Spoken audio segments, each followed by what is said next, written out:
Welcome everyone to the Manama Masters. We are here in the capital of Bahrain, and we got a good 2 days of tournament waiting for you all on the edge of the beautiful Bahrain Bay. And we got a few of the top teams in the world ready to compete after a wonderful Masters in Abu Dhabi last week. Check out the weather. It is hot. It is a little bit windy, so the conditions for sure are coming into play out here in Manama. Beautiful venue. And we're for sure going to have explosive games and a cool crowd in here. But before we get everything started, I think it's right around time to get y'all reintroduced to the rules of 3x3.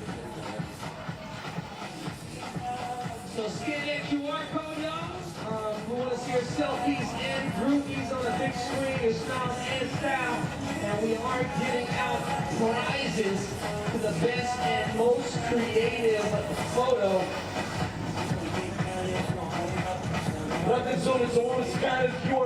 Let's get you all reintroduced to the rules of 3x3.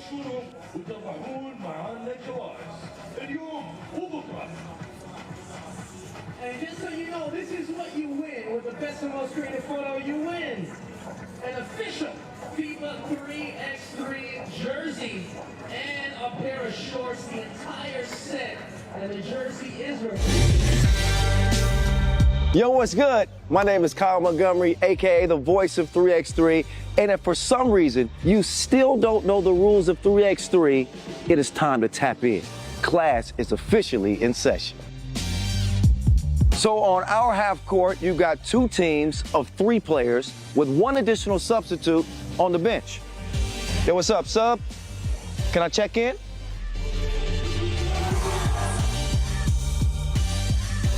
In 3x3, even the ball is different. This is the official Wilson right here. Trust me, it's groovy, baby. This game is pedal to the metal. 10-minute game clocks, just 12-second shot clocks, and a 1st to 21 scoring format for the win. If a team doesn't score 21 points, all they have to do is outscore their opponent within 10 minutes. And you know we keep it street. In this game, we score by 1s and 2s. Anything inside the arc is worth 1. Anything outside of the arc is worth 2. Still got it. And this game is all gas, no brakes. Literally, after the opening check ball, play is continuous. Make or miss, offense turns to defense, just like that. This 10-minute sprint is just getting started.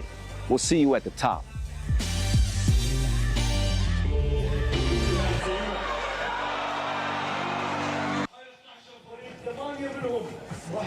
So you know the rules of the game of 3x3. Here we are, stop 14 in Manama, Bahrain. Now let's put those rules to use, shall we? Here's the schedule so far this year. It has been busy, busy, busy, busy. I mentioned this is stop number 14. We have had 7 different Masters winners this year. Amsterdam, who just won in Abu Dhabi last weekend, they're not here. And the top overall squad in the world, Hoptrans and E, are not here. So a wide open tournament here in Manama.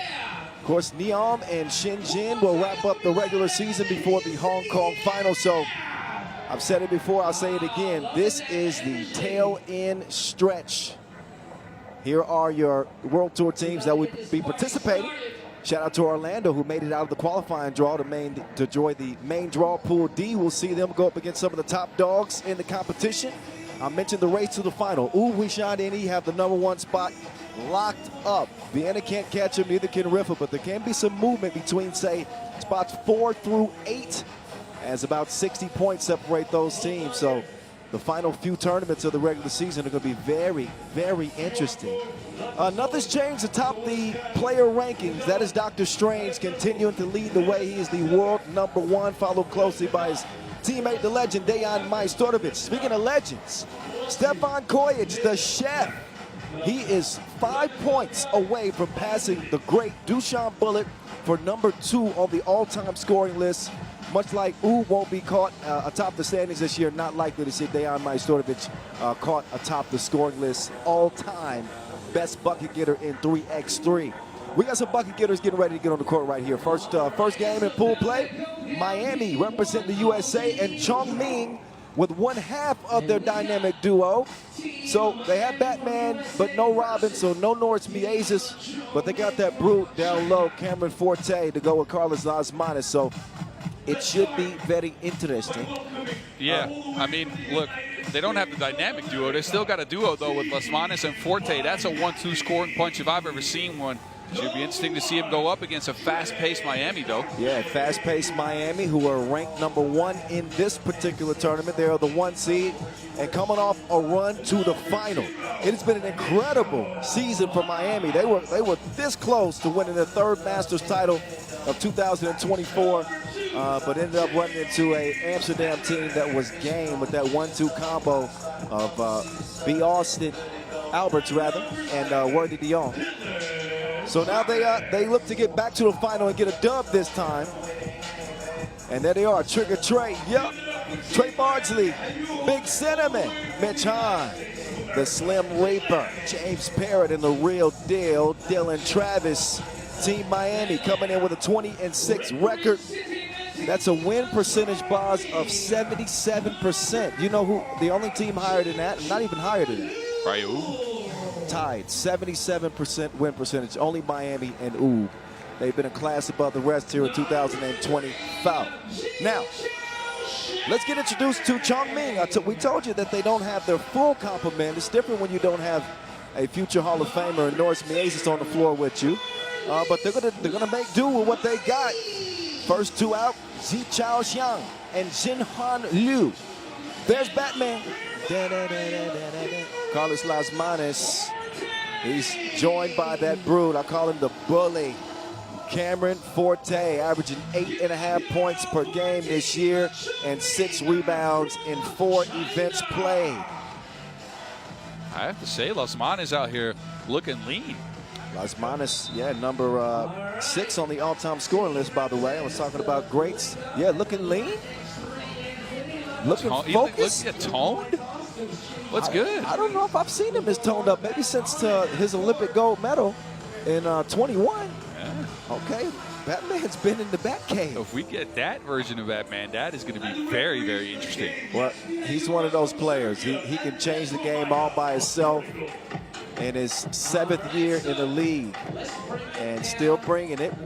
They're going to have to bring their A game again against Miami. Miami are absolutely rolling. They played in 4 finals this year and competed in 6 Masters. So the top overall seed, fresh off of fighting their way to the final in Abu Dhabi. Went through Ub and Vienna along the way. James Parrott has taken his game to the next level. And he's put together a pretty good statistical season. More on that once we get into the game. Because we know some of y'all are just showing up. Go ahead, get comfortable, settle in, just get the day going. Me and Boz are fighting the sun. Yeah, you got a hat.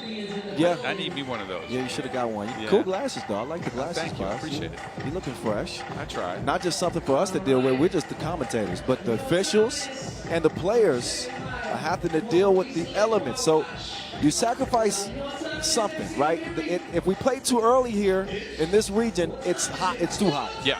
But when you play in the evening, then you got to deal with the sun for a moment of time. So, and to even go beyond that, if you pass the part where the sun hits the court, it gets humid. That's true. So the ball will start getting a little bit slippery. So you'll see the games change a lot when it comes to complexion in this one, I think. Added analysis from the Mountain Boz Rosendahl. I'm Kyle Montgomery, a.k.a. The Voice. His forte is bully ball. Cameron Forte opens the scoring for Chongming. He's on an island trying to defend James Parrott. He can't knock it down, missed it far left. Quick kick out. They wanted to get it to Lasmanis. Batman operating.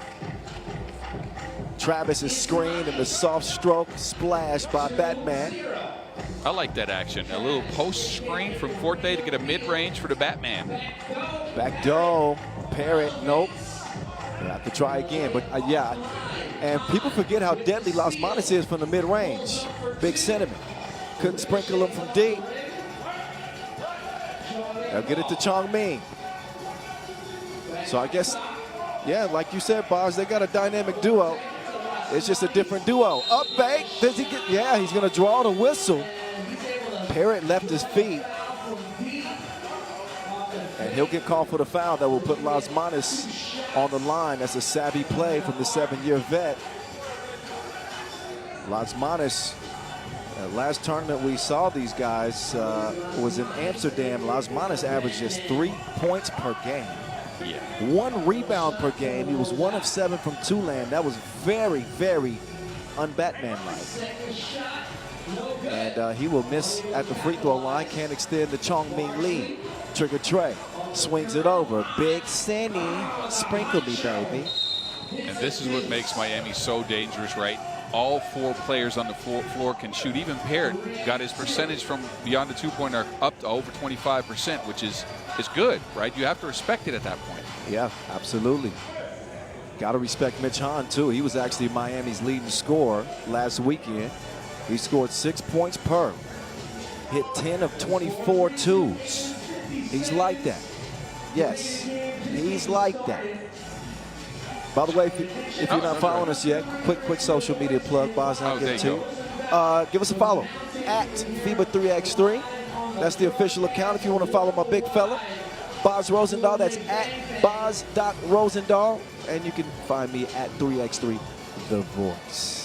All right, go ahead, Boz. Oh, I was going to say, look, you talked about Miami winning. Look, they've been on the pro circuit, right? They've been in 9 events this year, got to the finals in 7 out of 9. That is ridiculous.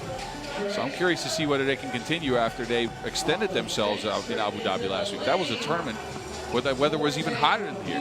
What was more impressive, their run to the final in Debrecen with 3 players they ended up losing, or what they did last weekend? Man, they had to dig so deep last weekend, so I'm going to give it to the games they had to play. They had the toughest path to the final. They had to come back from, 4 or 5 point deficits at the end of the game and hit game winners to even be here. They have jailed. That's roadkill. You scrape him off with a shovel. Real deal just got plowed by the bully. Now it's Travis's turn to get some revenge. Real deal turns around. Hahn falling left. Nah, bro. Missed everything but wind. So a shot clock violation. Also, use that hashtag 3x3WT Manama if you want to get active. If you want us to recognize and notice you, we might retweet you, repost you. That's hashtag 3x3WT Manama. Forte from the right elbow. He wants to go downhill. He sees Parrott in front of him. Oh, Parrott says, you better get out of here, big fella. Oh, no. And he just abused Travis. Forte is a load to handle, man. He's got the footwork. He plays at his own speed and the patience to finish his shots as well. Great footwork. He's been a force this year. Parrott by himself now. He's really feeling lonely. Air ball. So Miami, a little bit of a slow start here 2 minutes into our first game of pool play action. 14th stop of 2024 on the World Tour. Oh, quick move. Oh, okay. Falling asleep defensively. That was Xiang, the youngest member of the Chongming team. There's the poke from the Parrott. Now James, he might be in trouble here. Yep. Parrott trying to hold off the bully. And he got his hands in his pockets. He took his change, his lunch bag. And he's going to do the same tomorrow. Somebody better step in there. You know what the cool thing is about Forte? He's not even the tallest guy on the team. Ulaanbaatar is actually taller than him. So he's just a wide body. He's very strong. He's crafty with the left hand, too. I really like his game, man. He's a mean one. He's got termites in his smile. He's that mean. Oh, wow. I like the way he plays, though. He's a little bit like a player that played a couple tournaments, used to play in the NBA this year, 3x3. Just a mini version of that. Ooh, yeah. Slick behind the back. Parrott, no, he could lay some. Ulaanbaatar. Yeah, they look a lot sharper. The main one coming out with intent and purpose. That I like that. Ulaanbaatar, in case y'all need a reminder, he is a legend in 3x3. He won the first ever Olympic gold medal for the sport and hit the game-winning shot for Latvia. And a 2-time Olympian, 1-time gold medalist. Oh my goodness, he is just abusing people. You know what it is, feed the parking meter. My goodness. Parrott is not stroking right now. Miami off to a frigid start. Las Manas. That 1-2 punch is devastating. Give me that. It's like he's playing with junior varsity, and he's a starter on varsity right now. They got no answer for the man. And Miami again, they usually thrive off of momentum, off of shots from beyond the arc going down. They haven't gotten one to go down besides that first 2-point make. And that slowed them down a lot. Well, maybe Miami can stop the bleeding. We just saw Parrott get that layup to go. He got continuation and a foul, so a chance at a 2-point play. But it has been a heavy helping of Cameron Forte and Carlos Las Manas that have Chongming in front. They're starting to realize some of that potential that they were my dark horse in Amsterdam. Oh, and they completely let me down. Look, I think in Amsterdam, look, I'm never going to say it's a good thing if you don't have Norris Mieses on your squad, but there wasn't enough Wilson for the 3 guys, Forte, Las Manas, and Mieses. You would think that Mieses would probably fit better with Forte because he doesn't demand the ball as much in terms of shooting. He's more of an orchestrator. Las Manas is more of a scorer. Yeah, I agree, but I don't think Forte does well out of rolls, and Mieses needs a screener that rolls. So I'd rather have Las Manas and just have 2 scoring options that can go one-on-one at any time. I can dig it. Batman on the move. He'll drop it off. The 2 is launched, and it will be airmailed right out of bounds. Big thank you to our ball sponsor, Wilson. Our official timekeeper, Maurice Lacroix. Avant Sports, our reliable partners for seating solutions. Trigger Trey, front iron, played well last weekend. Nobody playing great for Miami right now. Las Manas with the extended step. The man is cooking.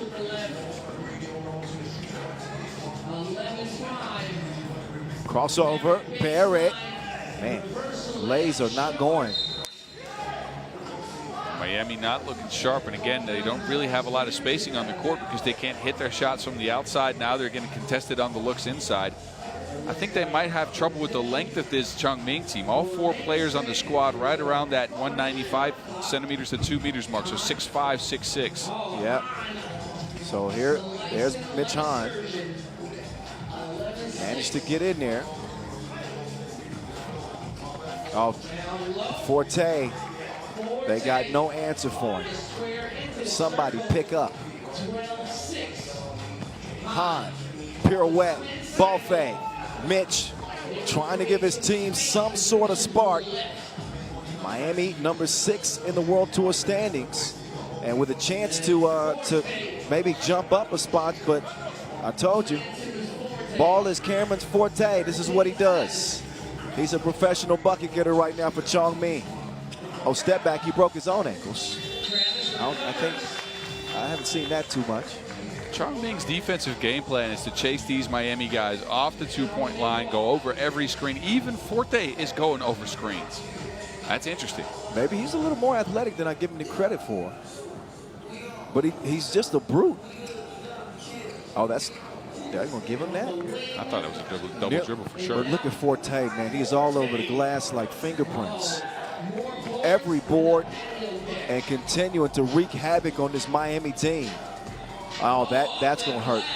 Off the glass, Zi Chao Xiang. We're looking at a 16-7 game. Miami don't know what hit them.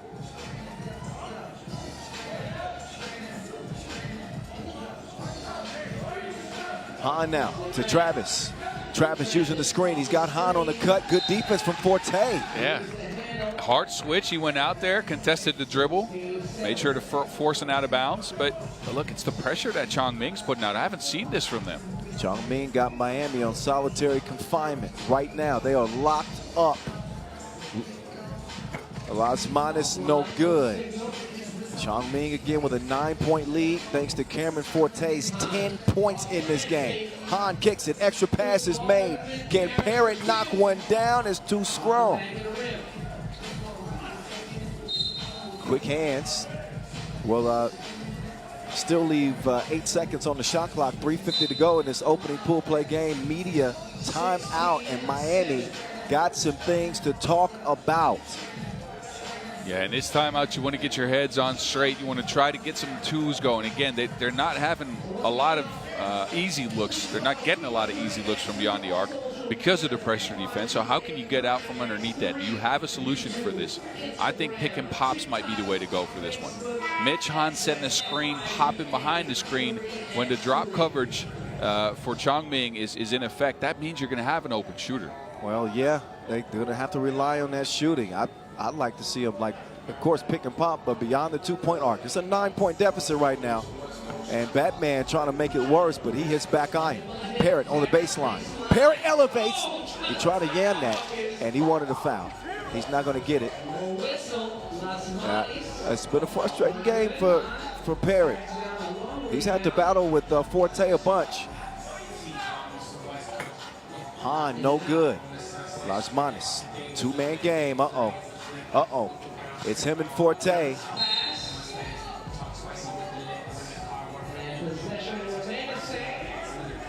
You rarely see James Parrott upset, and he felt like he got undercut on that dunk attempt. He's still talking to the referee. Well, I think he was contending that it should be their ball. He had nothing to argue about. Ball yellow. Parrott left wing working on Las Manos. Good defense from Las Manos. Parrott pull back. No, sir. He is over from deep. Forte snags another rebound. He decides to take it himself. Uh-oh. Runs into trouble, throws it away. Kicked out Hahn. Slight hezzy. Oh, runs into traffic. Oh.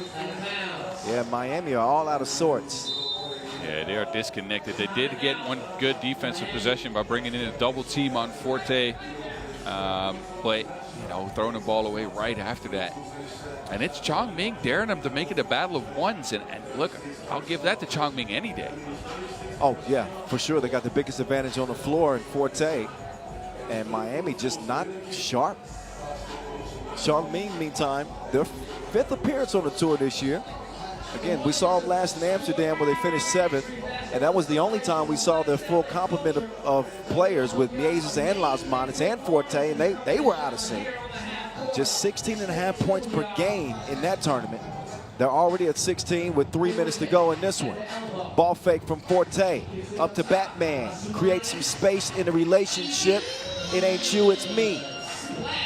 18-7. Trey, no. So, of Chongming's 18 points, Boz, Las Manos and Forte have combined for 15 of the 18. Yeah, that's ridiculous. And it's a lot of Forte playmaking for the squad as well. Did you see that? He's in the high post a lot. He's initiating handoffs. Look at this. Here comes more Forte. Oh, he is just a bruiser. He is bruising anybody in front of him. That time, Hahn was the victim. Now a wide open 2 from number 3. His government name is Zi Chao Xiang, and this game is done. 21-8. Who saw that coming? I did not. Miami. Did you see Las Manos looking? He's excited about this one. He should be. That was a backyard beatdown. They took him behind the woodshed. They bring out the leather belt, strapped him. So the paddle ballers just got the paddle. Y'all hear? All right. As they walk by us, they letting us. All right, don't start barking too soon. But I believe them. I do believe him after this victory. I think they're here. I just don't know why they're barking at us. Catching strays out here for no reason. Welcome to this seat, Boz. You're going to catch some strays, man. I'm just out here talking, commentating about the game, and they're just barking at us. It's wild, but, man. What we do? Golly. Anyway, impressive win for Chongming. Las Manos and my guy Forte. He woke up on beast mode. Unbelievable finish and got some outside shooting. I don't want to just leave it up to the Forte and Las Manos discussion. Xiang had a great game from beyond the 2-point arc as well. Agreed. Incredible. So that's it for game 1. Maybe game 2 will be a little bit more competitive. We'll see. We'll get to Pool B's action with Paris and Podgorica, Kodio That's on deck coming your way here in about a little less than 10 minutes, so stick around.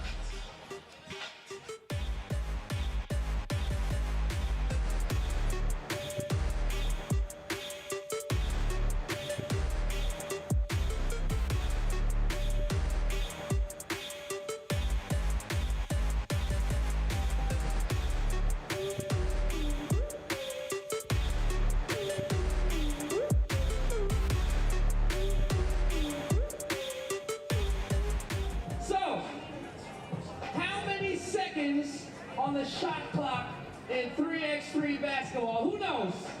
You. How many? How many? How many? I can't hear you. Wait, let me get closer. Let me get closer. في جوائز زيادتكم سمعوا. How many? Say it louder. 12. Yes. All right. Here you go. Where you at? Where you at? I'm gonna toss it up there. You ready? Ah, you got another question for him? NC Amiri? فيكم طرب فيكم وناسة زين اللي موجود من الصبح سؤال كم عم ندرس العربي كويس كم فريق أول شيء صدقوا معي صدقوا معي غير أول شيء صدقوا وبالنسبة للمسابقة صدقوا. How many son? How y'all feeling? عزت نرجع كم فريق نسائي موجود في هذه المسابقة في الفيفا 3x3 World Tour Manama.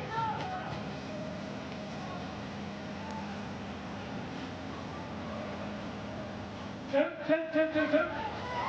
How many? How many?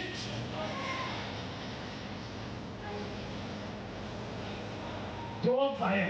بديلكم. Six. That's right. Oh, yeah, y'all. You don't know what's going down. All right, I'm gonna ask this side. How many fouls for a team to reach the penalty? How many fouls? I saw you in the 7 up there. You threw it up. Here we go. Hey, a little short. Sorry. Had to wear my throwing arm. آخر سؤال سريع. كم تايم اوت اجباري في الفريق عندنا؟ لازم نمشي. اللي لابس ابيض. يوز.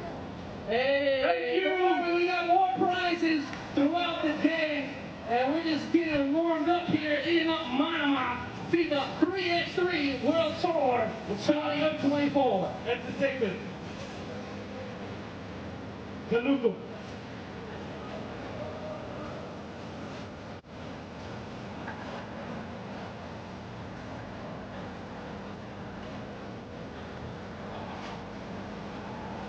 Big shout out DJ Lass.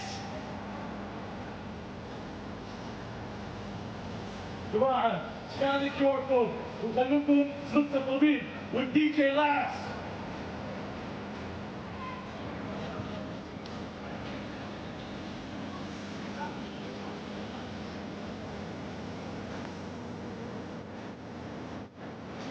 But we got more prizes all throughout the day, all throughout the night, and once again we are giving out that jersey and short set for the best and most creative photo on our fan wall.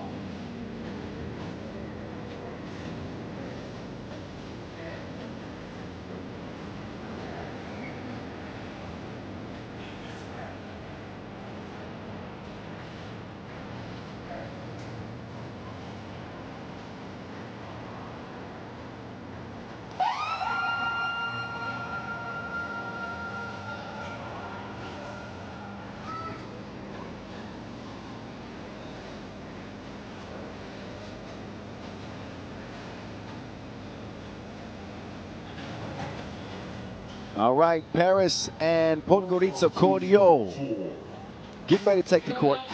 Montenegro against France. They've met head-to-head twice before. You can see the results between the two. But a new day, a new tournament provides a new opportunity for them both. We'll see what they bring. Got a little taste of what Paris had been bringing here recently. We saw them pick up a challenger win in Taipei. So they are well in place to be playing in the World Tour final this year. Every time they step on the court for a tournament, they seem to be in a final. More on that in a second, but first let's get introduced to these ballers from the city of love. Jules Rambo will join Hugo Suhard, who was MVP in Taipei. Of course, Rambo, a part of the silver medal Olympic squad. He's joined by Paul Joko, the Joker. And last but not least, Franck Seguela, also a 2024 Paris Olympian, silver medalist. As they make their way to the court, there they are, and all of their glory. All right. I'm working on my French, boss. Just come on. What you should do is get one of those mullets like Rambo.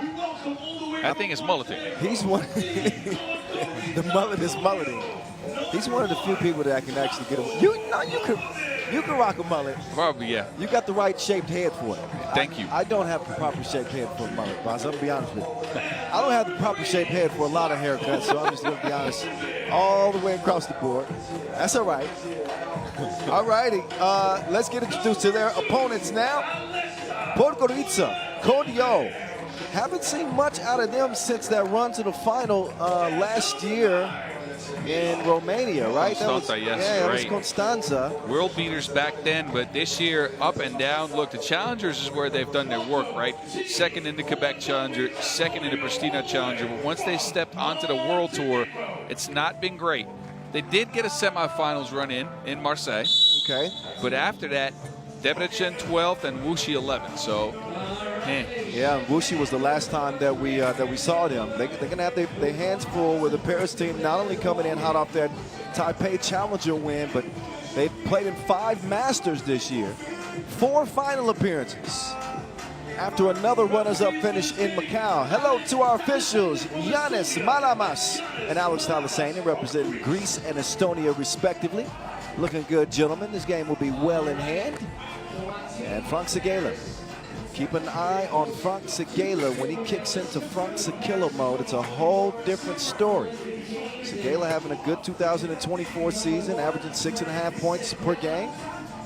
Also a good rebounder as well, just under 4 boards per game. But it's been Suhard who's had the hot hand. Suhard dropped 34 in that Taipei Challenger en route to MVP honors. They also had Alex Viadade for that one. yeah, he was back from injury. You're back from injury. They don't have Viadade for this one, so. I think Paris season is defined by the Olympics, right? They really upped their confidence by getting that silver medal. And you can see most of their seasons actually played after the Olympics. Yes. They've really put an onus on getting more tournaments after than before. And in all of those tournaments, they've got to the final in all but 3 of them. Yep. I think they've played 8 after the Olympics. Yeah, and you're talking about challengers and Masters. But in terms of the Masters, they played 5 of those, and 4 of them have been in the final. Did you see they had an incredible run there for a week-and-a-half stretch where they played 3 tournaments in a week and a half? Man, these guys. They went to Shanghai, got to the finals, came in second, flew right into Germany to play the Hamburg Challenger, got first there, then flew right into Yichang in China on Tuesday to play an event there as well. So in a span of a week and a half, they got 3 finals runs in. That was ridiculous. And with all that said, they're 9th in the World Tour standings. So Patty Podgorica in your face, Kyle Montgomery, a.k.a. The Voice. Boz Rosendahl, a.k.a. The Mountain, in your ear. Seguela can't land his first 2 attempts. He'll kick it over to Suhard, again coming off MVP in that Taipei Challenger. Franck Seguela, no sir, missed it wide left. Podgorica with Alexa Vujadinovic, Marko Rajcevic, Milos Jovanovic, and Vajo Popovic. They didn't respect me announcing the roster. Apparently, I missed the block. Who did that, boss? I couldn't see. Okay. As tall as you are. As tall as you are. Yeah. I was looking at my papers. All right, we're back focus. Over to the mullet. If he keeps that mullet, I think his nickname has got to revolve around that hairdo. You're right. So he will get the score started. There's Joko. I told you he's a lockdown defender. And that was in the post, boss. Oh, he is a good post defender against certain players. Oh, no soup for you. Oh, and that defense leads to offense. Deep splash in the corner. Milos Jovanovic. 2-1. Suhar, no good. Rambo.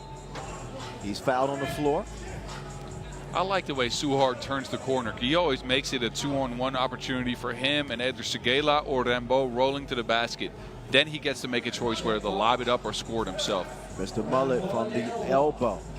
Curls bouncing and everything. He's going to give the ball up to the freshly faded Paul Joko in his face like Noxzema. 3-2. I got Noxzema in Netherlands? No, we don't. Okay, never mind. It's a facial cleanser. Okay. It's really soft. Cleans the pores really well. Anyway, Rajcevic denied thanks to the defense again from Joker is smothering. Segela, lost the handle on it, manages to get it to Rambo anyway. Rambo can't land it short range. 1 point game it'll stay. Rajcevic, jab step.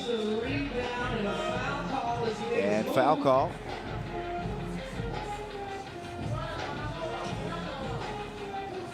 So Paris behind Lausanne by just 1 point in the tour standings. An opportunity to better their seeding for the World Tour final and make a pay jump. So top 8 get bonus money at the end of the regular season. 3 titles this year for Paris. Lausanne, the Hamburg Challenger, and the Taipei Challenger. Suhard skips it to Rambo. 2 point advantage for the Frenchman.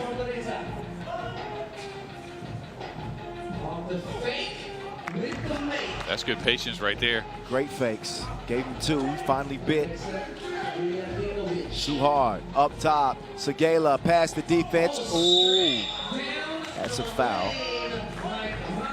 Now, from time to time, Segela Yam knows. Yeah, you're right about that. Yo, Yam knows. He had me out of my seat for a second, but and then your paper started flying everywhere. Yeah. You ain't got to tell everybody, boss. I'm sorry. Segela does enough to step up to the line, where he is a 68% free throw shooter, and he will can that one, not a problem. Rajcevic got the quickness advantage. Rambo gets him in the switch. Cross, dish. Nobody there to receive it. World Tour action coming at you from Bahrain. Second straight year in this location. Happy to be back. 8 of the top 13 teams in the ranking are hooping here. No Oog, no Amsterdam. No problem. Crossover. Dish. Rambo met at the rim. That was great defense from Jovanovic. Milos will set the screen. Step back. Hezi. Goodbye. Au revoir. Nice move. Now Rambo with some payback. A score for a score. 3 minutes in. MJ. And offensive foul. And a media timeout. First break in the action for both of these teams. So far, Podgorica matching Paris blow for blow. It's early, though, so. It is early, but I do think they have the defensive acumen to stay with this Paris squad. Sometimes I worry if they have the offensive firepower, right? Can they keep consistently scoring? Can they get some 2s in? Because you know Paris is going to shoot at some point in the game. Yes. And I think that might be the difference. But again, this Podgorica team has shocked everyone before, and they are not at all a bad team. They're actually a gifted squad. Yeah, Jovanovic, I've seen him go off before. He can score double digits for you, and he can do that for you. He's a tough, hard-nosed defender. Segela is there to clean up the mess, thankfully, for Paris, who lead it now by 7. Make that lead by 2. 7-5 is what I meant to say. Rajcevic got caught reaching in the cookie jar. That Rajcevic-Suhard matchup is one to watch, right? Yes. Suhard, the main creator for this Paris squad, and Rajcevic got all the speed in the world for Podgorica. Yeah, Rajcevic is strong. His quickness can be disrupted. I think he should be a little bit more aggressive offensively, actually. Segala, chunks they do.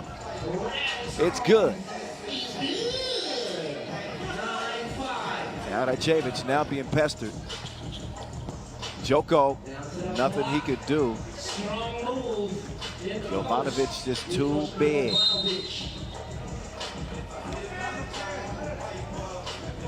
Six foul on Podgorica, boss. No more to give. And that's one of the reasons why they've stuck close. They've stopped Paris from scoring on almost 5 out of those 6 attempts. Fouls, I mean. Suhard been quiet in this one so far. He can go up top to Segala. Quick hands from Jovanovic. They've seen too many of those oops on our highlight reels on the ground. As Paris, they run that action a lot. And able to break it up. Just under the 6-minute mark. Paris doing a good job holding off Podgorica, but for how long? Jovanovic, nice move. That's good footwork on the baseline. Rambo with the handoff. Suhard, instead of putting it up, he shows the softest touch. That floater is what enables a lot of this stuff that they're running, right? The downhill attacks. It's him and the emergence of Rambo. I think Rambo is one of the most underrated players in the league. What he brings to this Paris team. Joko get down on the ground for that one. Jump ball awarded to the defense. Leading scores for both teams. Frank Segala, who has 4, and Milos Jovanovic, who has 4 for his squad. 10-7.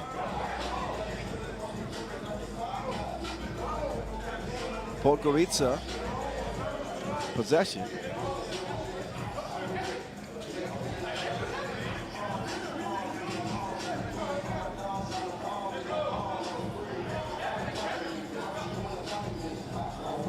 (10-7).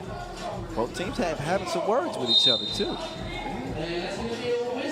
I don't mind that though. No, me either. It was Vujadinovic and Joko on the bench. Joko says, I had it. He said, if you had it, then grab it. But look, these teams met up at the Marseille World Tour this year, where Paris stopped Podgorica from getting to the final. So I'm sure there's some animosity, or at least a little bit of it between these teams. Yeah, there's definitely that familiarity. You can see it, especially in the defense that Podgorica have played against them.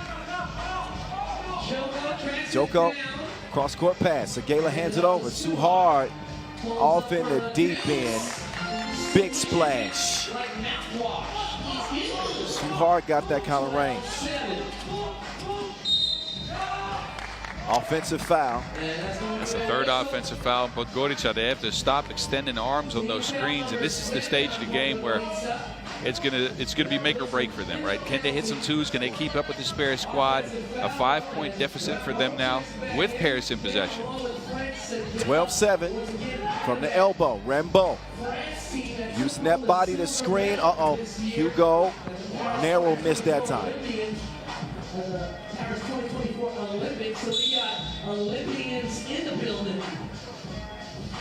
So Suhard will get a rest. Segala in, up top, 4.5 to go, game number 2. Vujadinovic talking with Segala now. Segala missing the lele.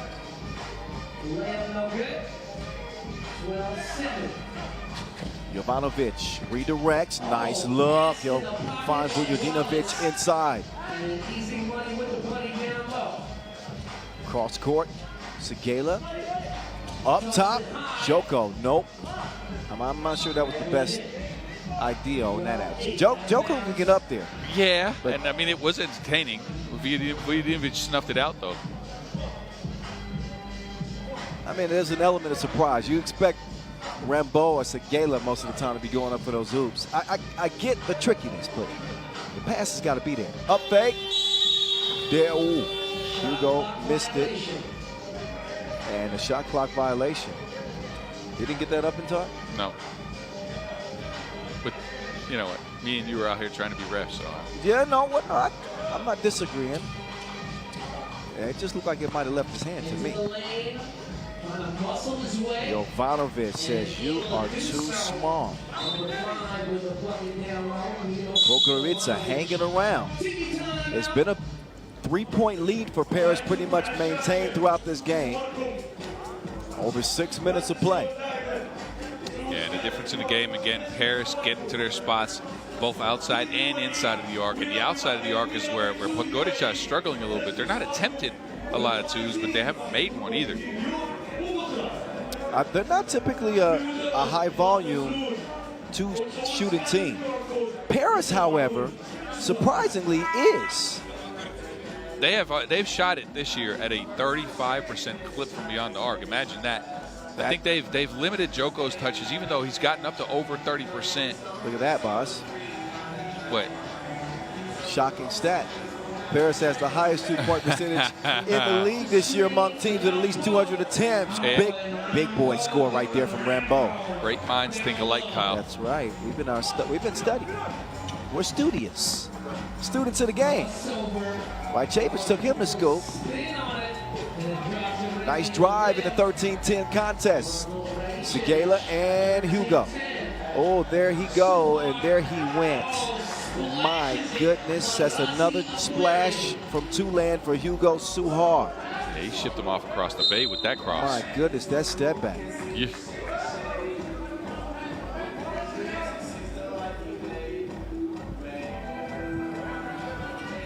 $15-10, Paris. Rambo now. Segala says, let me get a little bit of this. Got to knock it down. He does not. So Suhar providing the offensive punch for Paris. He's going to get a rest right now. That ball deflected. Jovanovic thinks he was fouled. Suhar is back in. Segala's out. So some interchangeability with the scoring. Segala, for the past couple of years, has probably been the best scorer. Oh, and Rambo. Nothing easy coming in there. Jovanovic needs a breather. He needs to recuperate after that crash with Rambo. Don't let the haircut fool you. Ain't nothing soft about Jules Rambo. That's two big dudes running into each other. That's for sure going to hurt. But these free throws are important for Podgorica, though. At least one of them. Yep. Trailing by 5. Could make it a 2-possession game. And that's exactly what happens. 4-point lead for Paris. Podgorica, though, in trouble in the foul category. Rambo on the attack. All right, back. They trade a 1 for a 2. Podgorica would take that any day. They pull within 3. But Paris, 5 points away from the magic number. Hugo Suhar. Not that time. Joko, active. Staying active. Some defense now from Paris. Suhar now in the paint. Decides to reroute. 6 to shoot. Finds Rambo. Easy work. 6 points for Rambo. And 6 for Jovanovic as he will take it. Top of the key. Milos moving left. He ain't got nowhere to go, but puts it up. Ricochets off the iron. He is fortunate to get it back. Rajcevic with the jab. Goodbye. I'll holla at you. Suhar. Not that time. Jovanovic, no. Rebound just out of reach of Suhar, but it'll be Paris ball anyway. $1:40 to go in this Pool B contest. Boz is happy to see the sun is going down. Nice temperatures, Boz. It's getting more bearable. This suits me better. Suit your life? I would have been Larry the Lobster if that sun wouldn't have gone down. But look, Paris out here on the court bringing the heat, though. They took advantage of a lapse in concentration by Podgorica. Paris missed a shot. It looked like it was going to be Podgorica's rebound, and then Joko came in there, got the big rebound, finished the late. Then they got a steal, grabbed all the momentum. So right as Podgorica was making a little bit of a comeback, got within 3, Paris punched him right in the mouth. Yeah, I think that Paris got a good talking to after their last appearance on the tour from Coach Karim Soshu, and challenged them to be better. And that's saying something, because they've been in 4 finals and 5 Masters this year. But we talked about this as well.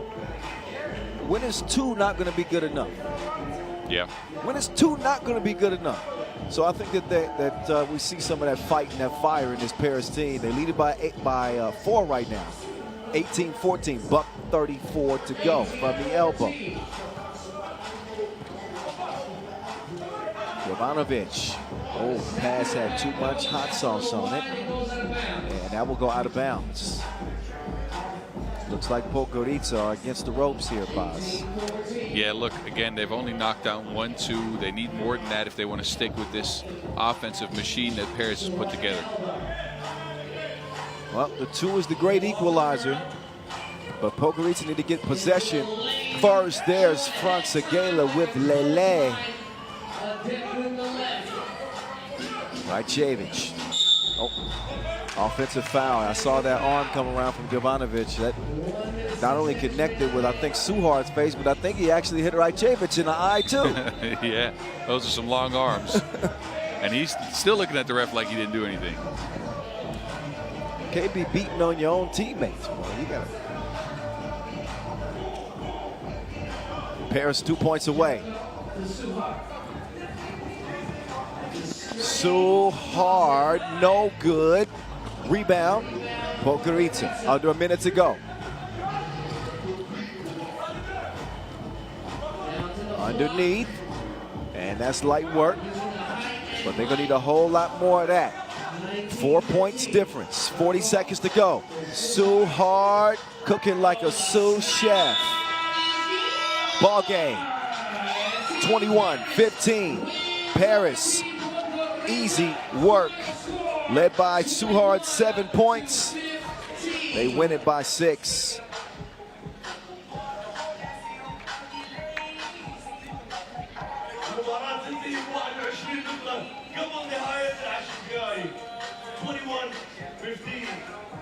I think you're going to see this with teams like Podgorica a lot. Look, again, they are adept at scoring inside the 2-point arc. They create a lot of open looks underneath the basket. Look, they actually played a really good game, but they just couldn't get their shot from outside the arc going. And we've mentioned it before, but like, I don't think you can win games if you don't shoot and hit at least 4 twos. Yep, the game has changed. This is a different game than it was, say, 5 years ago. Podgorica was not able to find a touch from deep, and you see the results. Thanks to shots like that, and a big game again from Hugo Suhard as Paris getting off to a good start here in Manama. Defense and offense lead to a 21-15 W. We'll step aside for a minute. Enjoy a brief break in the action. Next game is scheduled about 15 minutes from now as we'll get into Riffa and Barcelona. Pool C action on the way from Manama. A whole lot more to come. Stick and stay, y'all.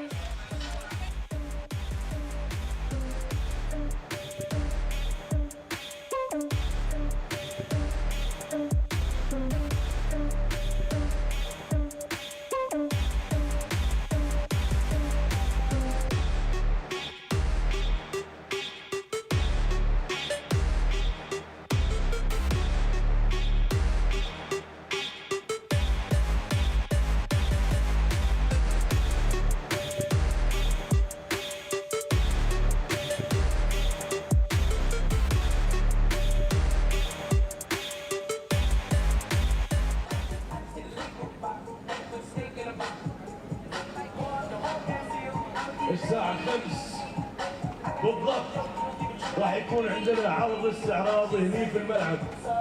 خلوكم خلوا حماسكم موجود وسووا سكان الكيو ار كود اللي على الشاشات ونزلوا سيلفيز. اكثر سيلفي كرييتيف راح يفوز معانا بجوائز اليوم وبكره.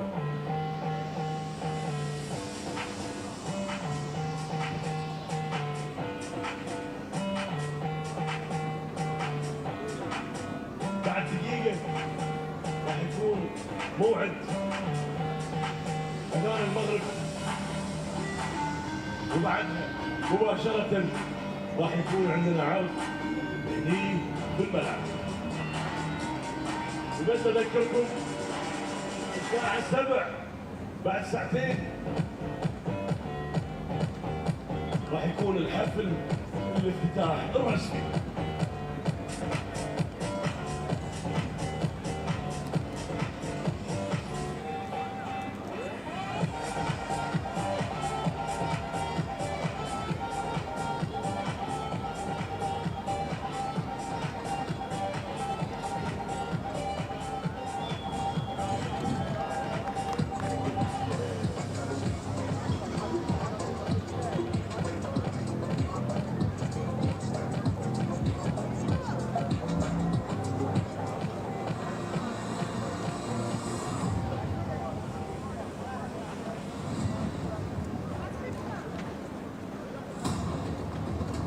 FIBA 3x3 World Tour. طبعا الموسيقى صكيناها علشان موعد اذان المغرب، لكن على السريع عندنا اقل من 3 دقائق، مسابقه سريعه نحتاج. Yes, we want to play a game with the other audience, so who wants to come on down? All right, you, one. How about one from here? I saw your hand up, two. And you pick from this side, I'm Mary. Don't worry, we got a lot. And you. All right. So, بس بسرعه بسرعه ما في وقت. all right, let's do this. Really easy. اللي على اليسار. ايش؟ All right, so this game is really easy. بسرعه. You make it, you take it. All right? عندنا دقيقتين بس. Come on down, come on, come on.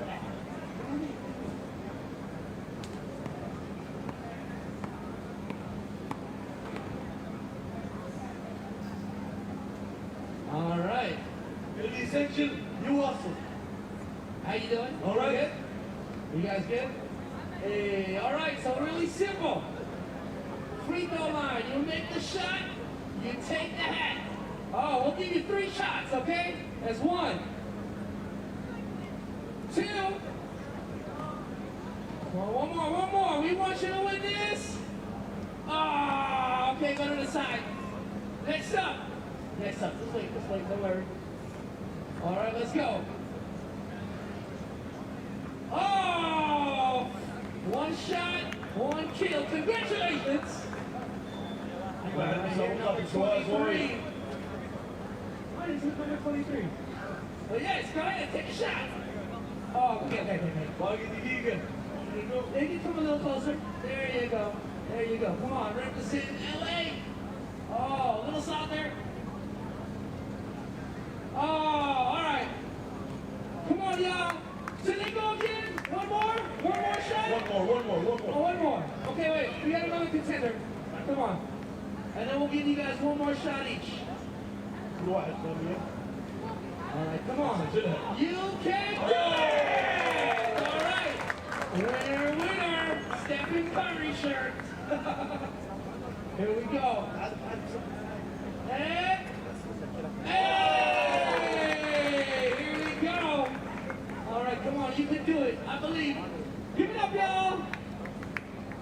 Oh! 1 more. Oh! She deserves it. All right. She got it. Here you go.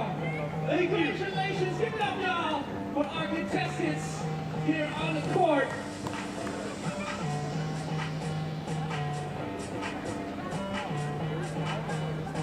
عرض استعراضي قادم الآن.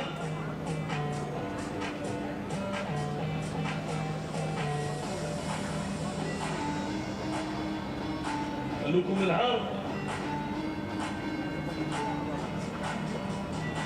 Next up, please welcome. حقكم ترحبون بالانترتينمنت حاليا. اورا presents معانا break dancers B-boy هيوي and مو. رحبوا فيهم. صدقونهم. Round of applause.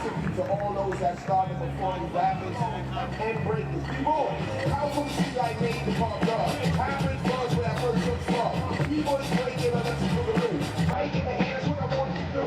The next thing you do, that vibe, North Grand, that's the answer to the best alive. Smoothie teeth, and the Zulu Nation, Classy J, and here today. Right, that's all about that. No more meetings until we got mad. We won't keep a room for the London man. Things were taken 84. That first 2 years, we all wanted more. After God, see the first verse at all.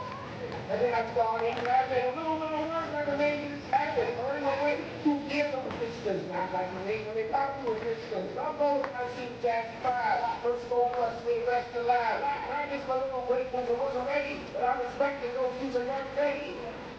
My heart is pure. I go back to here. Right now, but it's happiness here. It's like that.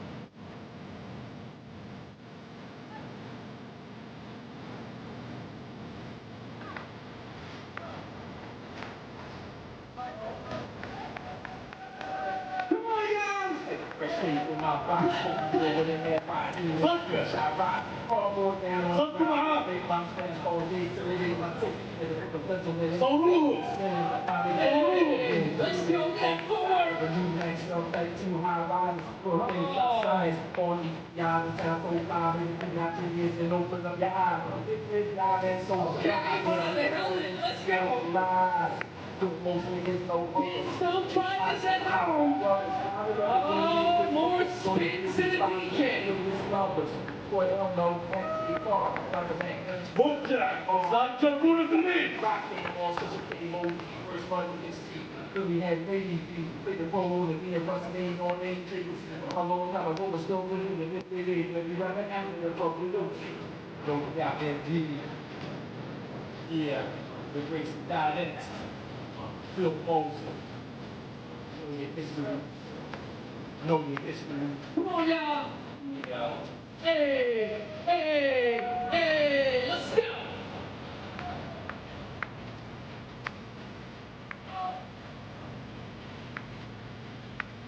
Come on. Yalla, yalla. Let's go, let's go.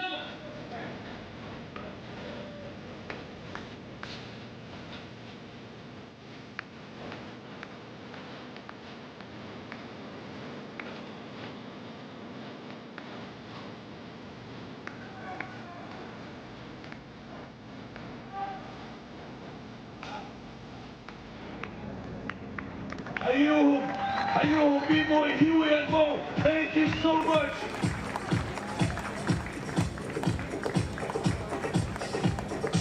Give it up, y'all.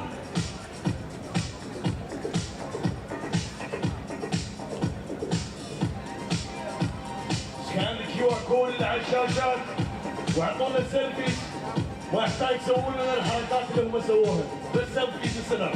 Alright?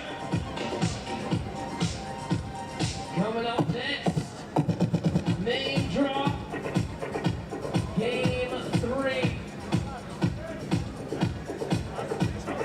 And we got Team Barcelona from Spain versus, who they going up against, MC and Mary? They're going up against representatives of the Kingdom of Bahrain, Team Riffa. Bahrain, if y'all ready, let me hear you scream! Oh yeah, we getting warmed up. البحرينيين وينكم؟ نبي نسمعكم وين البحرينيين اللي بيشجعون فريق مدينة الرفاع؟ وينكم؟ بس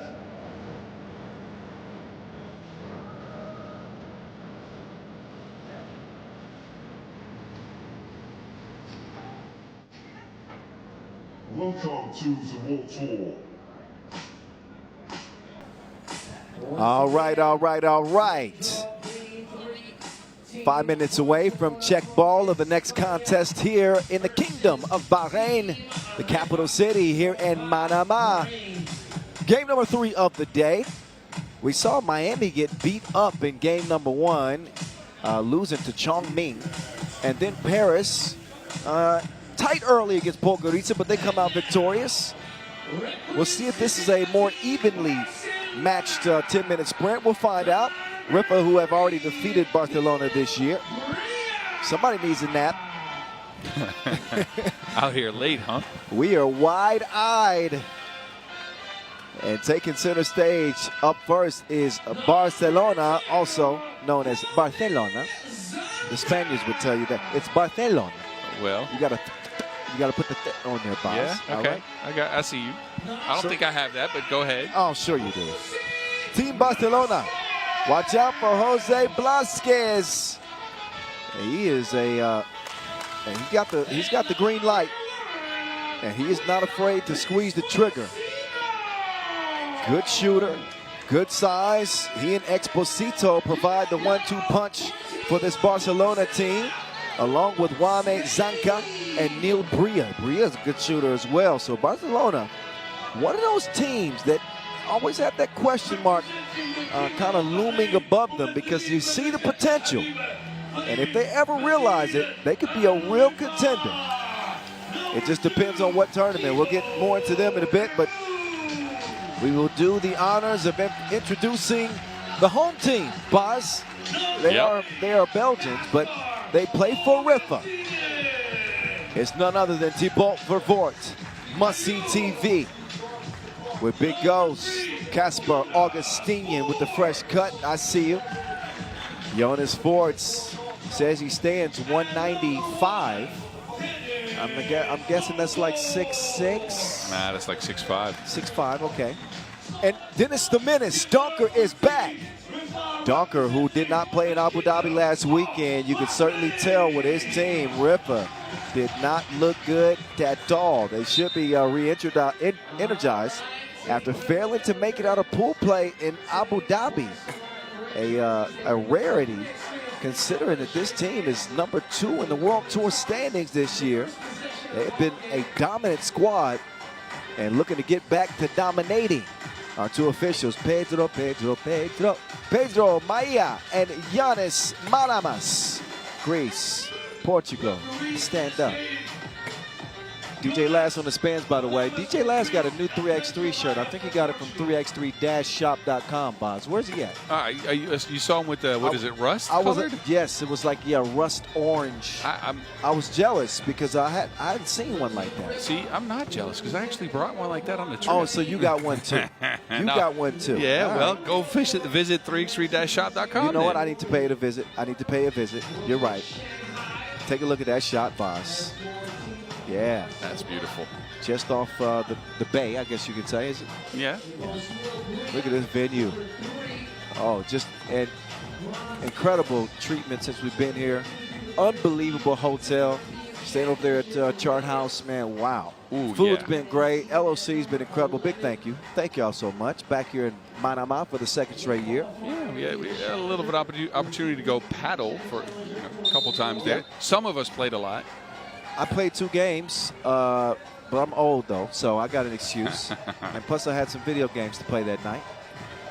But yeah, been a good time so far, and only set to get better because it's finally game day.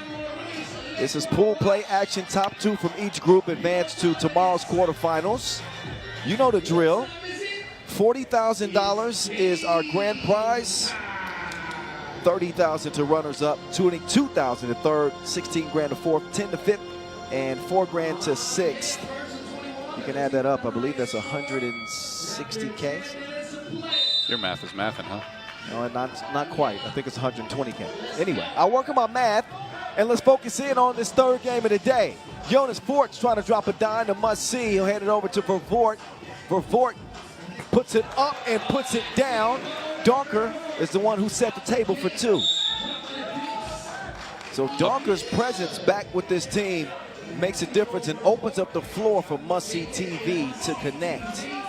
It does, and I think they've also sped up from last week. I think about 3 cuts and 4 screens led to that wide open shot.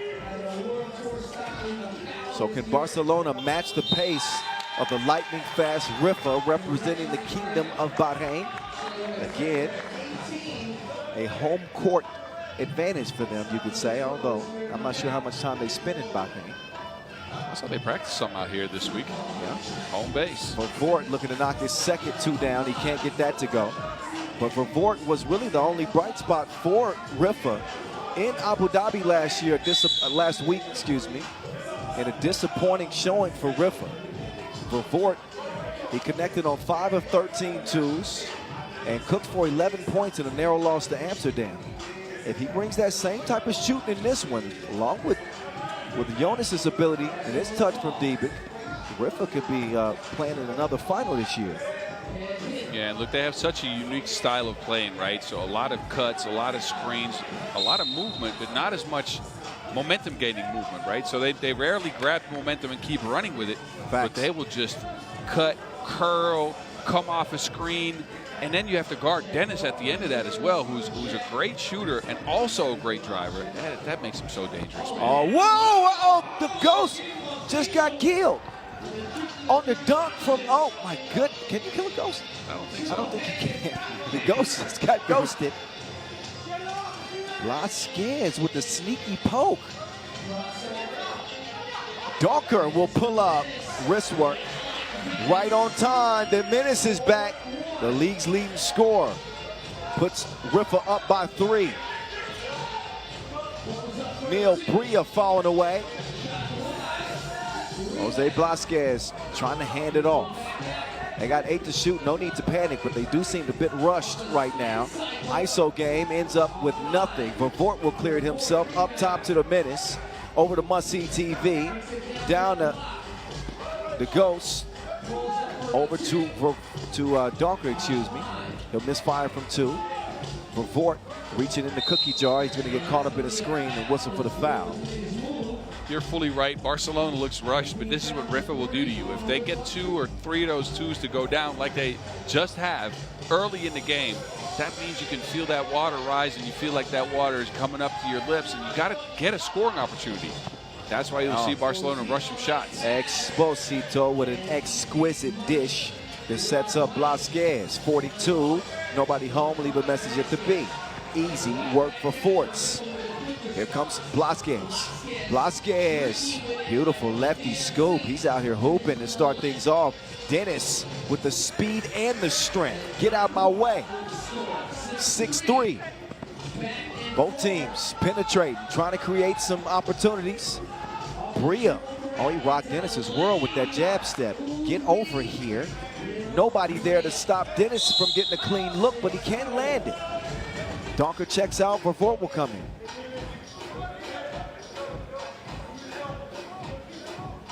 So Riffa with a 20-16 record this year. Averaging 19 points per game. Average margin of victory is just 2 points. So they're winning close ones. And again, number 3 in the World Tour standings. They'll get the ball back with 5 seconds to shoot. Must-see TV will check it up from the logo. 4 to shoot. 3, 2. Lost inside. Should have shot the ball. Why? You gotta, like Bob, why would he not shoot? Oh, agreed. I don't know. I'm confused. Augustinian puts one up from long range. No go. Blasquez, no.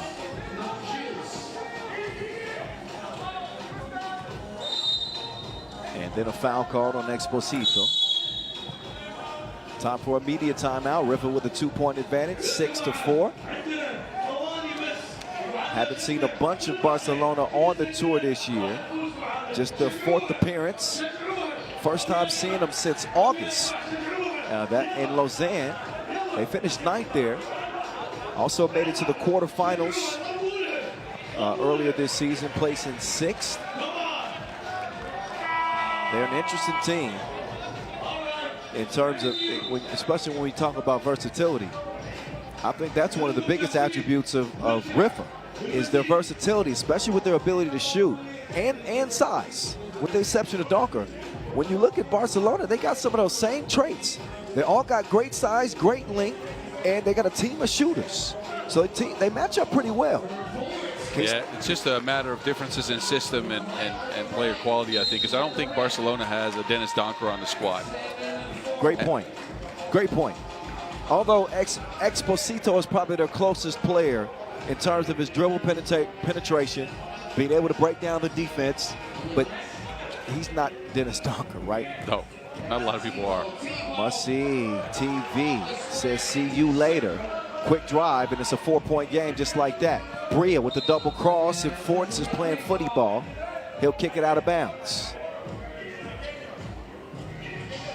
Fresh 12 seconds for Barcelona. I like that. I can't do it. Exposito. They're started. Gets it over to the elbow. Right back. Down low. Spin move. Up and in off the glass. Wame Zanka. Donker. Quick. Uh-oh. Augustinian. 2 hands for safety. 94. As Bria is off target. Donker kicks it out. Forts finds Augustinian. Augustinian brutalizing on the interior. Biggest player on the floor. Got to use him as an advantage. Augustinian can be a great asset within this Riffa team. It's not just a rebounder and defender. He's a bucket getter too. See how Riffa has gotten away from screening and movement, and it's gotten him an advantage in the last few minutes here? No, I didn't recognize that. I saw that though. He took a flight, didn't he? That's the second smash for Blasquez in the game.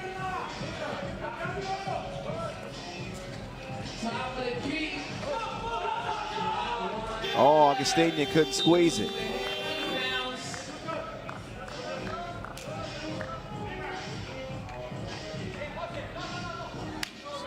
There's Augustinian finishing with the smash. And Barcelona also playing above the rim here in the first 5 minutes too. 5.5 to go. 10-6 contest. Riffa. Bria defended by Forts. Bria coming, going right. Got a whistle. That'll be against Riffa. They're up to 5.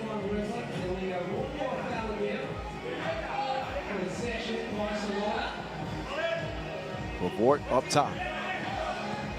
Exposito. Vamos. Quick step to the right, gets a score. Donker getting tricky with it. He'll leave that one short. Exposito doing some damage. Uh-oh, I'll take that. Got his cookies took. Forts now trying to deliver.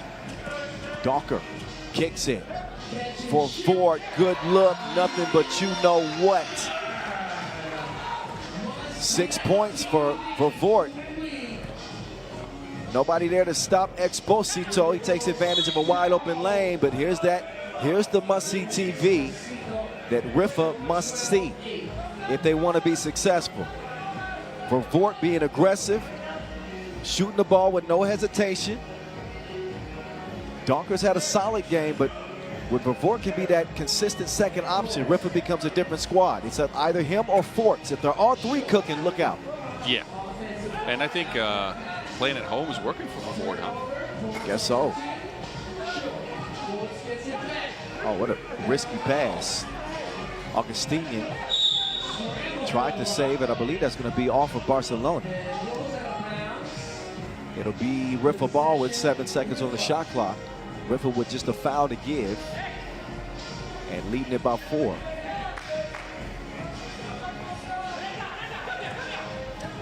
Donker out to must-see TV. He is online. Straight green from deep, 14-8. Donker giving Vort some encouragement, but this is the 2022 version of must-see TV. He's trying to get his ratings back up. This is a good way to do it. 6-point advantage. Don't forget, Vort set the 2-point shootout record just a couple of weeks ago. Oh, he can do that too. He's bouncy. 9 in the game for Vervoort. Best game we've seen from Vervoort in a while. This is vintage Vervoort. Again, the system used to enable him more than it maybe does now, but he's throwing it back like a deja vu. And he's coming up with some big buckets. Now he's driving as well. We were talking about that, I think, off stream the other day. This year, he's more inclined to shoot. He's not driving as much as he used to, but I think that's a weapon as well because he can get to the cup. He can dunk it as better, good enough anyways. Yes. Dunk it too. I talked to him in the lobby of the hotel the other day, and I've watched him since he came into the league in 3x3, and I said, stop thinking so much and just play your game. And I think it's translated to the court. When you start thinking too much in a game like this, when you have to have a short memory, it's bound to cost you to make some mental errors and miscues that you normally wouldn't make. So he's looking comfortable in this. That one comes up shy, bashful. Oh, that got bashed against the rim. Augustinian, he's a mean man. Can't hold off Blasquez, though. Now up top goes. Can't throw it. Damn. Step back, 2-ball on the way. No good for Guame. Uh-oh, contact right there. And if Barcelona is not hitting any twos, they cannot keep up with what Riffa is putting on the floor right now. Then they're getting their stuff booted like that as well. That was disrespectful. Yeah. Put some maxer on that. Could you imagine being at a Riffa practice and them shooting knockout though with Donkor, Vervoort, and Forts? Oh, that's got to be fun to watch. Augustinian keeps that one alive. Docker is fouled. Oh wait, no, offensive foul. Never mind. That called on Vervoort. 7th on Riffa. No free throws because it's an offensive foul. Docker, who again missed the Abu Dhabi tournament last weekend, leads the league in not only scoring but player value as well.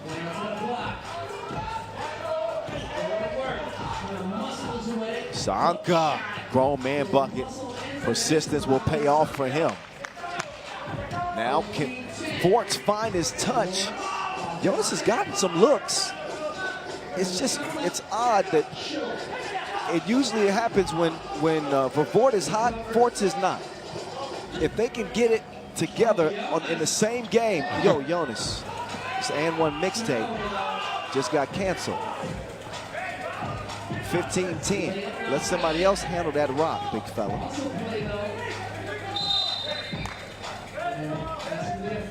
And I don't think that Jonas is forcing shots. He knocks those down. Yeah, and they're open looks as well. We've just not seen him consistently knock him down today, as well as last week, actually. Maybe he's got to touch it a little bit more. We were chatting with him on the boat ride over from the hotel to the venue today, and we both kind of said our only question with you guys is it enough ball to go around? Yeah, and I think Forts has the most difficult role in all of this, right? Because he shifts from a ball handler to a screener depending on the lineup. Look at this. Donkor, Vervoort, Forts. That means in this lineup, he is the main screening target. See what they do here as we approach the 2-minute mark. Forts with Donker. Donker to must-see TV. Just a little long. Donker keeps it alive. Right back over to the Menace. Forts will set the screen. Jonas back over to Dennis. Dennis, quick kick to Jonas. And he can't knock it down. Forts just doesn't have the touch, but he does have the rebound. Donker, ding, ding. 17-10. 5 points for Donker. Vervoort has been doing the heavy lifting offensively. A 7-point lead for the home team. So Forts decides to attack this time. Not a bad decision. When the J isn't falling, gets to the free throw line. That's something that Riffa do and do well. But there's Dennis the Menace all alone. Just a wealth of shooting weapons on this squad with all three of the guys, Forts, Donkor, and Vervoort, able to knock them down at any stage. You can clearly see, though, a little bit of frustration on Forts' end. He's missing shots, and then he'll take it one-on-one. I don't think that's his strength from the outside. He's gotten 2 free throws out of it. That works. Yeah, gets to the line. Or 1 free throw, I apologize. Yeah, 1 free throw. That's the 6th foul on Barcelona. 1:30 to go. This game is getting out of hand. Exposito. No bueno. Yellow foul. That's the 8th on Riffa, so stops the clock and puts Blasquez on the line for 2. But Barcelona would need to catch absolute fire to make this game competitive with 1 minute and 20 seconds left. It starts at the free throw line, though. We have seen some crazy things happen.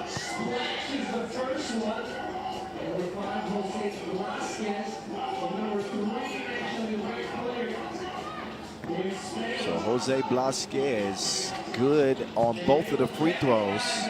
He's got a couple of highlights in this game, but his team trailing by 6. Nice look and another smash for Ghost.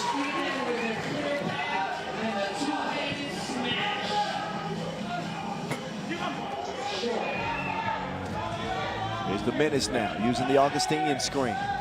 They get it to the hot hand. For Vort, dime delivered. Augustinian through the contact. So that is the 7th foul on Barcelona. 2 free throws coming up for Casper Augustinian. And all Riffa need is 1.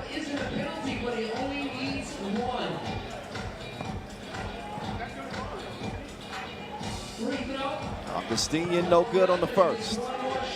Got another one coming.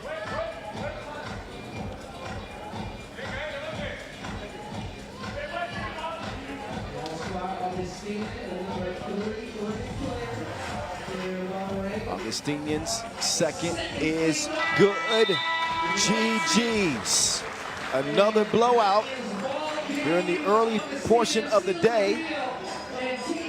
21-12, a 9-point W for Riffa over Barcelona to start their action here in their own backyard. It was the must-see TV show in this one, even with the return of Donker to bolt for Vort. Finishes with 9 points. And Blasquez led the way for Barcelona with 7, but in a losing effort. So we're just a few minutes away from our next contest. Of course, we got some highlights for you, but immediately after that, we'll be getting into Pool D action. Raudondvaris, Hoptrans, and Orlando. Our first look at Orlando on the World Tour ever. I'm looking forward to it. That's just a few minutes away. Enjoy the moving pictures. More action in just a bit.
All right, main draw continues. We are in Pool D now with Raudondvaris Hoptrans, a Masters winner, of course, here in 2024, but they won another one against a very interesting Orlando team. Our second Florida entry into this Manama Masters tournament, all the way from the qualifying draw. And they got some ballers on this squad. So while they may be inexperienced in 3x3, maybe the talent is enough for them to make some noise in this group. Caught a little bit of their action in the qualifying draw, Boz. What you think of them? I mean, they are obviously new to 3x3. I think they are an inexperienced team, but they do bring the bedazzle, the pizzazz, bro. Like, they had the dunks, they had the blocks, they had the moves. Look, I like the makeup of their squad. Again, I think they're still getting adjusted to high-level 3x3, so I'm curious to see how they'll do against a very good Raudondvaris squad. But Brandon Moss, a.k.a. Body Bag, he hit a windmilling game. He smacked a couple of balls away at the rim that I thought nobody would be able to get to, and he got him. That was exciting, man. Well, he's got his work cut out for him, because Raudondvaris are not no chumps. Trust and believe me. They finished 4th in Abu Dhabi, so a semifinal run for them. They were Masters winners in Marseille earlier this year. A couple of Challenger wins as well. So an impressive resume this season for Raudondvaris. They come in with size and skill and experience. Orlando lacked the experience, but they got size. Just look at him. Keith Clanton, 180 centimeters and 80 kilos. He's a big boy. Impressive beard as well. And number 4 is Body Bag. That's Body Bag. He was Brandon dancing Moss. in the game earlier in the qualifying draw, so that was interesting. Hey, looking comfortable. He's smiling. Also, Tyshawn Patterson rocking number 1. And Jackson Trapp, the sharpshooter. Uh-oh. Yeah, he's really feeling it. Welcome to 3x3, Moss. Big Moss. All right. He is gonna bring the athleticism. On the other end, actually, I want to go to Raudondvaris here. I'm curious about this lineup. We have not seen this lineup all year from them.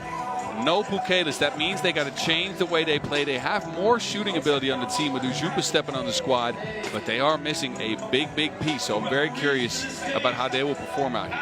Yes, big question mark, because all of a sudden, this is no disrespect to the players for Raudondvaris, but they are not as scary without Pukelis. And when you look at Brandon Moss, who's going to challenge him at the rim? Pukelis was really the only hope.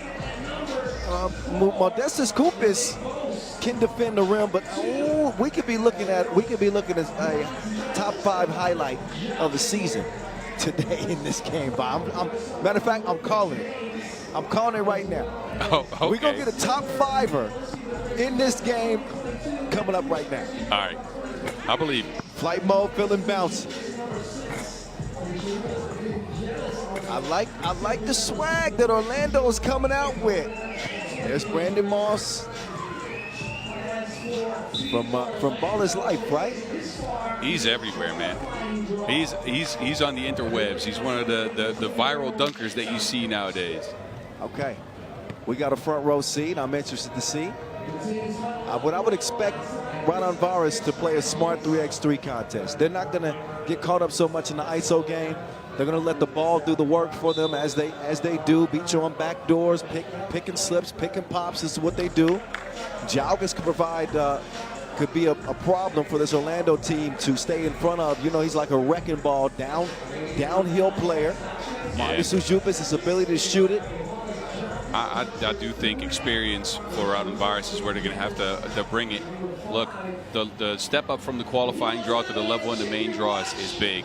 So I'm curious to see if Orlando, who played a lot of offense in the qualifying draw, but didn't do so much on defense. I'm curious to see whether they can bring it on that end. So Raudondvaris will start with it. Kyle Montgomery, a.k.a. the voice of 3x3. Boz Rosendahl, the mountain, here with you in your ear. Jalgis, wide. Bad miss. Meantime, it's another 2 missed. This one from Jackson Trapp. As Evil Knievel will give it over to Vingelis. Vingelis, mid-range, no good. The Wilson lands in Orlando's hands, making a World Tour debut. Brandon Moss, a star in the qualifying draw. He will misfire on his first two. Jalgis now in the post office. Trap trying to hold him off. Trap does just that. Trap can't knock down his second two attempt as Jalgis will get it cleared. Up to Vingelis. Vingelis has to be aggressive, especially without Pukelis. That one just a little long.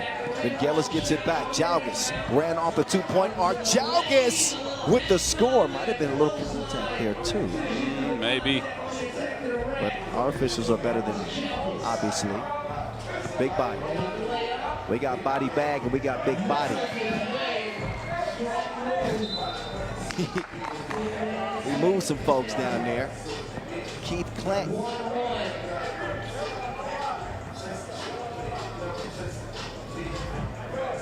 1-1. Flight mode. Moving right. There's the matchup I want to see. The two most athletic players. Oh, you will take that elsewhere. You're not welcome here. That was Brandon Moss, right? Mm-hmm. Yeah. Brandon Moss taking flight and redirecting that one. Look, it is the matchup Raudondvaris is looking for. They are looking to see if they can post up trap. They'll probably do the same to Patterson, who just stepped off the bench. Kupis will miss the shorty. They want to get it down low. Big body in the lane. He ain't honking no horn. He's like a 18-wheeler, diesel engine. That's where he lacks. Perimeter defense. He's not going to be able to stay in front of Kupis. 2-2.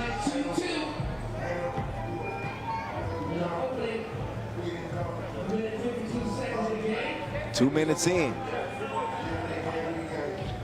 Keith Clanton will get a breather. Tyshawn Patterson gets him started. Quick move. Jackson trap. Too quick. You can see Raudondvaris struggling early a little bit by trying to see which mismatches they should exploit and how to avoid body bag Maz, who's just waiting underneath the basket to try to swat the shots away. I didn't think about his impact defensively. I was waiting for the highlights, but you're right. His athleticism. And he gets so high off the ground. Look at the shot from Ujupis. And rarely do you see players block Ujupis' shot because he cocks it back. He's got the to back his scratcher. spine. He's got the back scratch release. And the length and athleticism from Moss is a difference maker. But out of bounds off of Orlando, 1.6 to get a shot up. They'll leave it up to Uzi. Here's what you see inexperience. Why is Patterson on the ball here as all Uzi can do is get a quick shot up? Yeah, Uzi, he will misfire. Over to Jalgis. Jalgis left alone. That is not his forte. That loose ball will go off of yellow. So Orlando will take over. Second United States team in this competition, along with the Miami boys who started the day off with an L. So now it's Orlando's turn to carry the flag. Tyshawn, step back. Stroke was Bro. Jalgis will have it now. He'll clear it left. 22, 2.5 minutes in. Uzi, no sir. Ujupis can't get the rebound. Whose rock will that be? I believe it's going to be Raudondvaris' rock. Vingelis will come in. Ujupis is out. Yellow ball. Officials in this one, by the way. Yasmina Yuris and Alex Telesainen. Prolific Padel players, both of them, as I've noticed over the last few days. Well, mainly Alex. Oh, Yasmina can probably play too. Yeah, she used to be a hooper. Jalgis, he's hooping. Uh-oh. Moss went down. Oh, no, that's not Moss. That's Patterson. Patterson looked like he knocked knees. Says he's all right.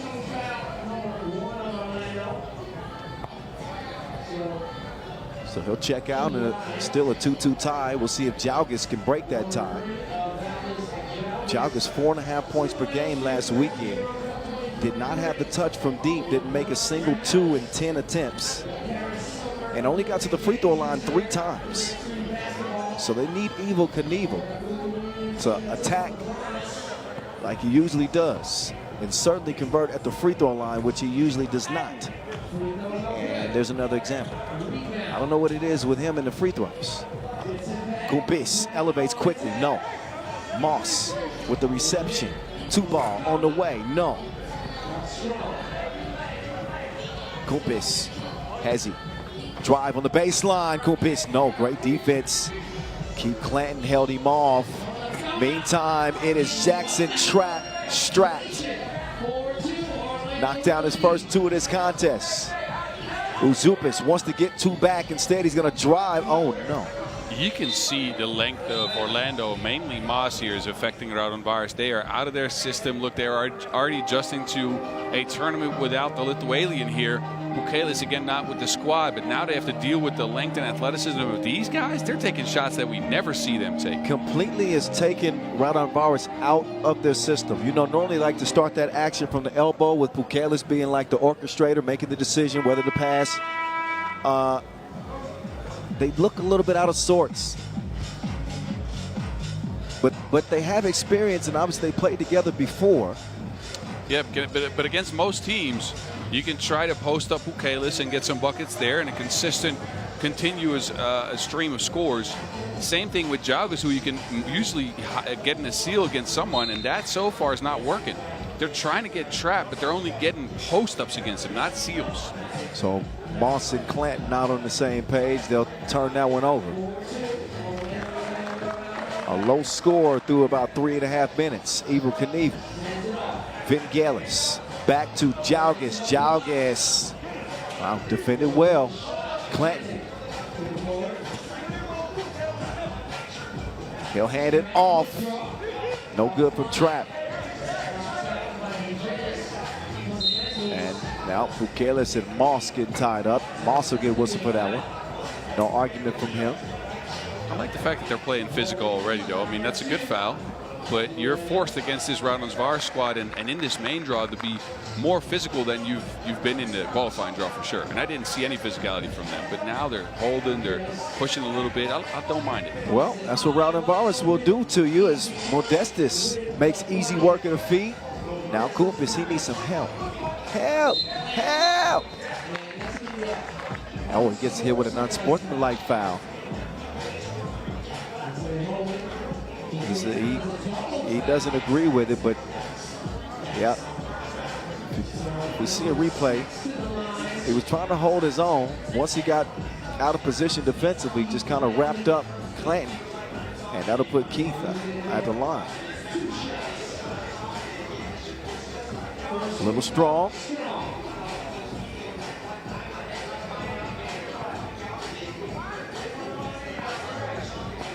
Clanton, the 34-year-old, seeing the World Tour for the first time. He'll nail the second. Orlando with a 2-point advantage. Raudondvaris trying to find some offense. Moss will get whistled for a 3rd foul on Orlando. As Uzupis will get a breather. Vingelis comes in. I don't believe Moss is checked out yet.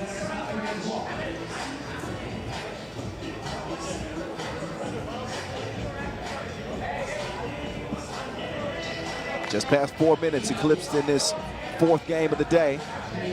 The voice of the mountain in your ear from Manama, Bahrain. Jalgas down to the body shot. Kicks it out. Vingelis run up. Nope, missed it long. Vingelis has missed a couple. Just a little bit too much sauce on him. Clanton will corral the rebound. Out to Trapp. Oh, that got sticky noted. Jalgas. Then he gets fouled. That's an unsportsmanlike, no play on the ball.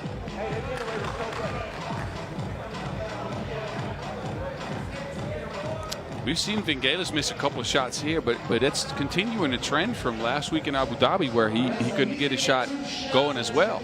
And that's, you know, that's a case of that's concerning for Raudondvaris because they need him.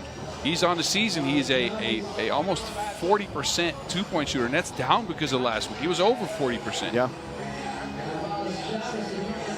So if you're going to put anybody on the free throw line to shoot this unsportsmanlike technical, it would be Jalgas. You got to find a way to remedy these free throw issues that they continue to be his Achilles heel. He's a hell of a player. One of the most underrated in the game in terms of his contribution, but the man just does not make free throws. My goodness.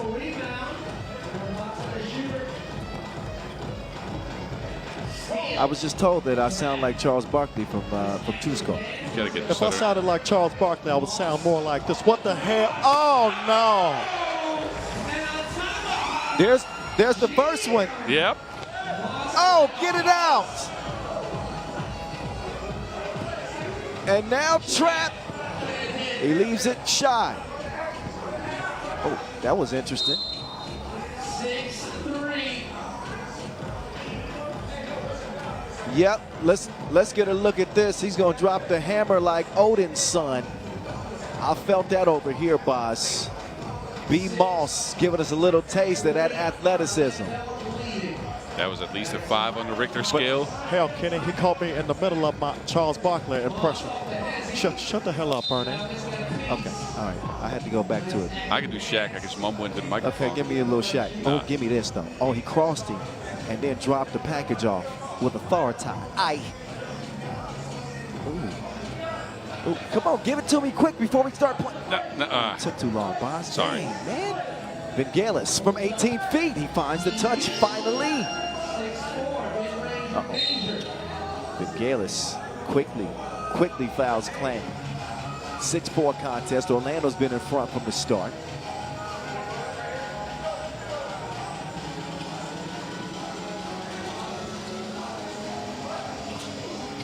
Pull up. Oh. That did not look good. The pull up from Tyshawn Patterson, who was already banged up. When he elevated to shoot that 2, he went down immediately. And he's holding his knee. Man, you hate the non-contact injuries are the ones that you worry about. Yeah, no, this did not look good at all. Yeah. Hate to see that. So he's going to get some attention from the medical staff and very likely have to be helped off of the floor. Yeah, I mean, this is the second time this leg injured it. I think it might be his. Yep, you can see no contact. He goes down immediately. So we only wish the best here for Tyshawn Patterson.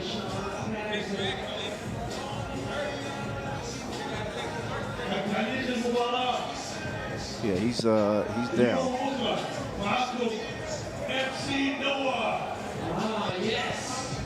So they're gonna attempt to help him to his feet. You really hope it's not as serious as it looked, but we've been around ball for a long time, and very rarely is that. This is when you stop. You can't get on the court again. Look, you barely put weight on that leg. Like,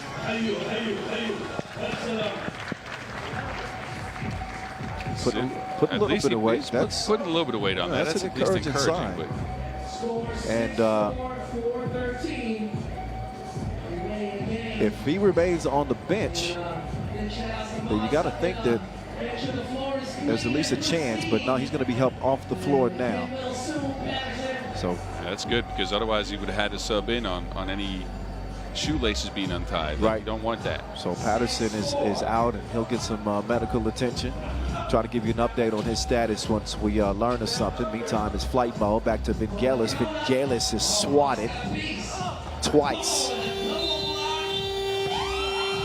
6-4 it will remain, thanks to the tough defense from Orlando.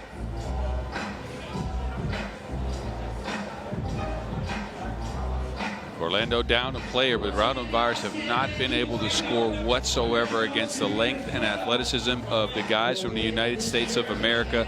Shots have been blocked, shots have been altered, and now Raudondvaris is getting away from their comfort zone and taking some shots that they're not even used to taking. Boz, we got 10 points combined, and we're halfway through this game. More than halfway. We're at the 4-minute mark. Yes, past the midway point. This is ugly. Let's just be honest. Let's call it like it is. This is not a pretty game.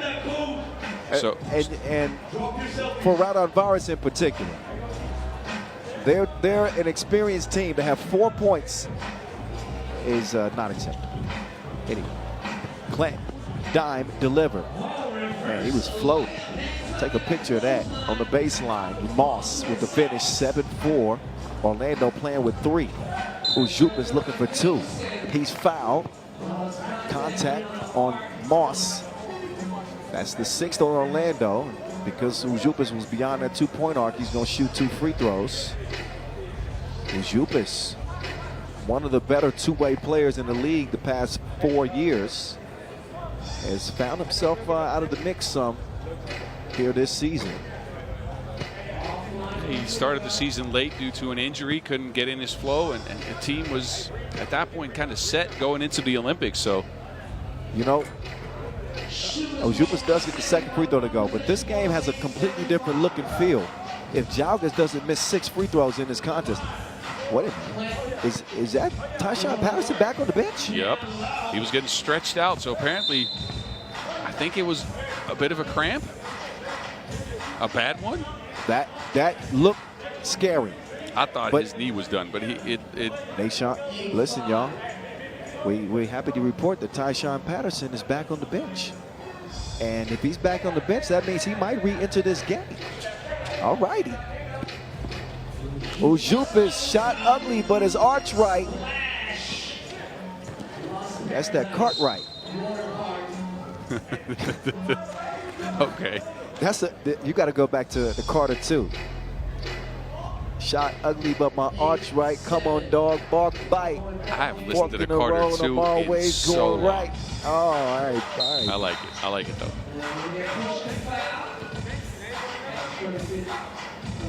7-8. Raudondvaris knocking on the door. We're going to see if Orlando can answer the call right now. Oh, that's a double foul. Kupis was getting mauled down there, just trying to stay alive against Clanton.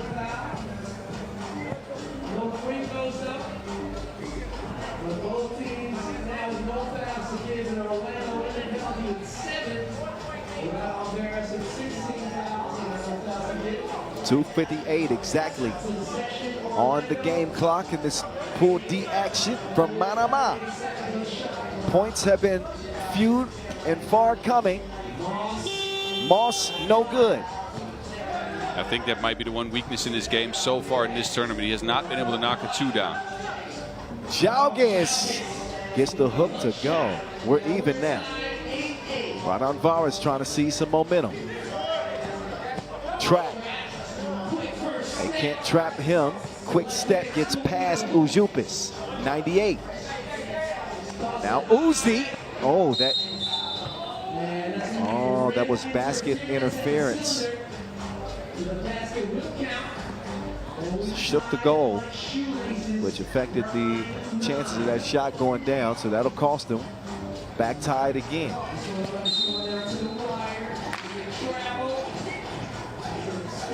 Orlando actually going a lot through Clanton, who's been used as a playmaker in this team a little bit. I like Clanton. I don't mind his game at all. Oh, Patterson back out there. He's back. There he is, Tyshawn Patterson, who scared us just about 5 minutes ago. He's back in the game. Ujupis to the crib, missed it. Bengalis does tip it. Patterson moving left, hands it off. Trap, places to go and buckets to get with the quickness. Now it's Jalgas will try to attack him. Now Jalgas starting to convert on the inside. Now he's got to find a way to stop Brandon Moss, the body snatcher. The body snatcher. Get over here. Snatch back 2-piece. Inside, Jalgas. Stripped.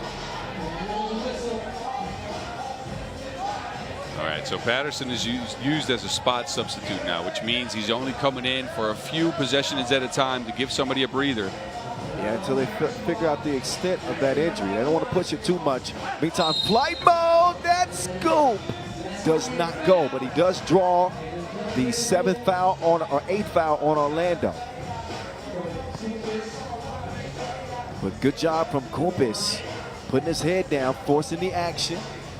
Gets to the line and could give Raudondvaris their first lead of the game if he connects on both free throws. And that's not happening.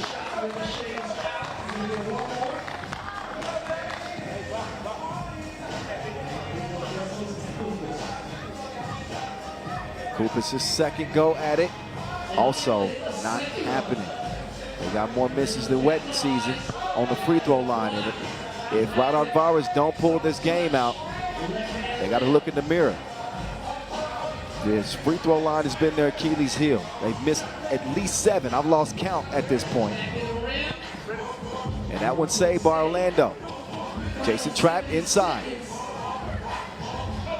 Clanton with the dish that's poked away. Did Kupis touch that last? That's the question. I think so. 2.5 left on the shot clock for Orlando to get a shot up.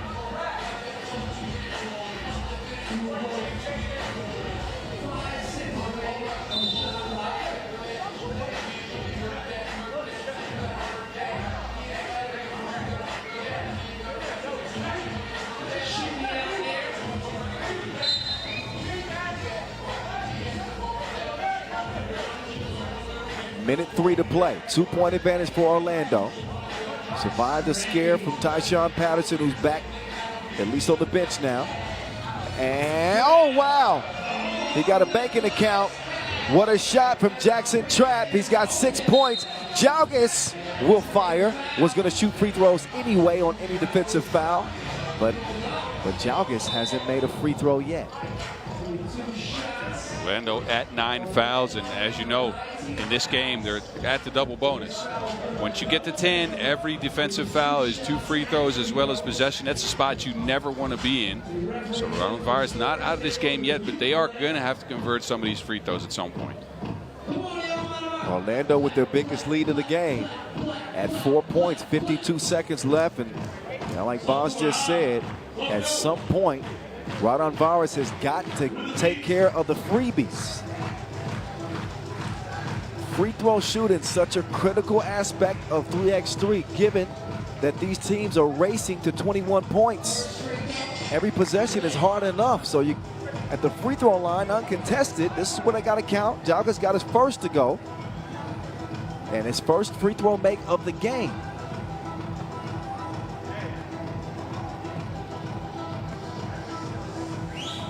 Second one, yes. Raudondvaris hanging in here. Back to a 2-point game. 50 seconds to go. Down to the body shot. Moss, 2-ball, no. Rebound, Ujupis, excuse me. Now to Jalgis. Left side, past the D. Jalgis scores. That's smart. He got in front of him on that Euro step. 15-14. 6 for Jalgis. Down to the body shot. You're going to get these dents. 16-14, Evel Knievel. Ujupis, extra pass, flight mode. Foul is called, contact on Moss. That is the 10th on Orlando. And that means they are in the double penalty. 2 free throws and possession for Raudondvaris.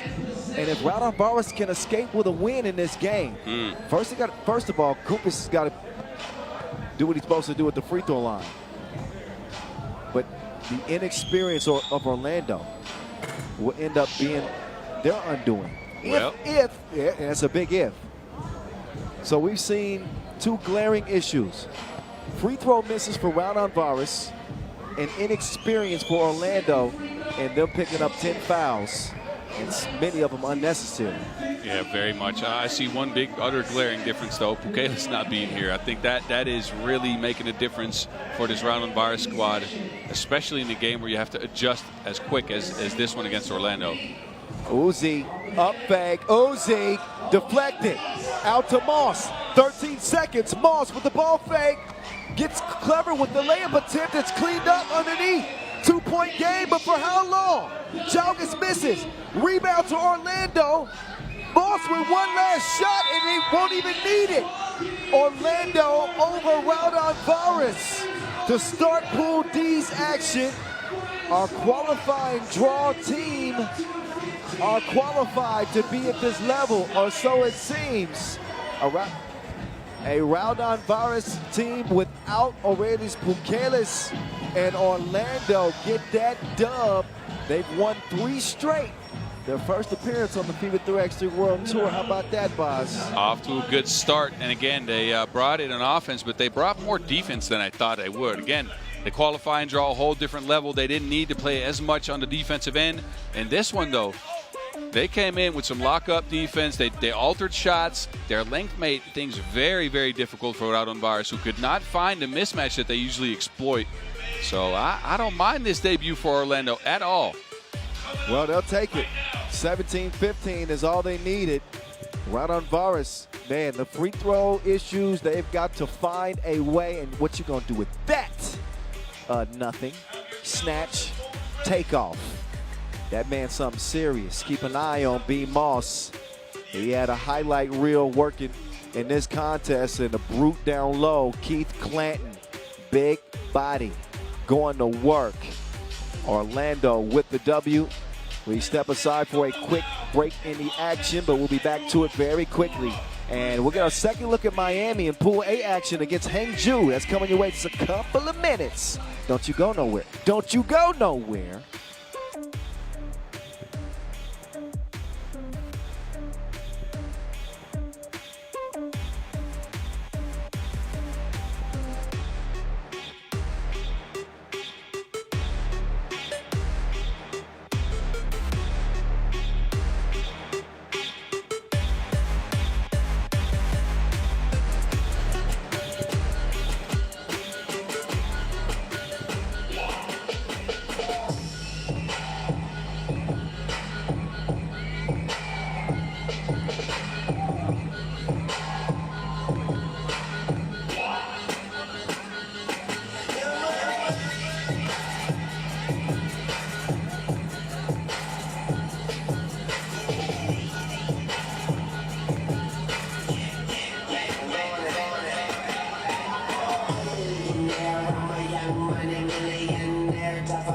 Nigerian and criteria compared to your career just isn't fair. I'm a venereal disease like a menstrual bleed. Been so deadly on the sheet of the tablet in my mind, cause I don't like chances. Bitch ain't got time for my seconds, minutes, hours, go to the hour. $90 in the hole, like two power up that chopper sister or the sun. Daughter for the month, I know I can go for the Maserati dancing on the bridge. Pussy poppin' till the coppers how you can't catch them, you can't stop them. I go by them cool rules, if you can't be them, then you pop them. You can't tell them, then you pop them. You can't stand them, then you drop them. You pop them, cause we pop them like Ulaanbaatar.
Give it up for PDC. Hayum. That was awesome, guys. Thank you so much. خلوكم مكانكم.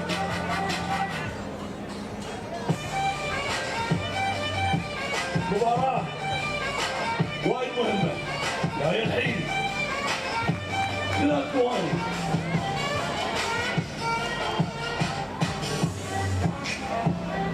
All right, it's about to go down for real.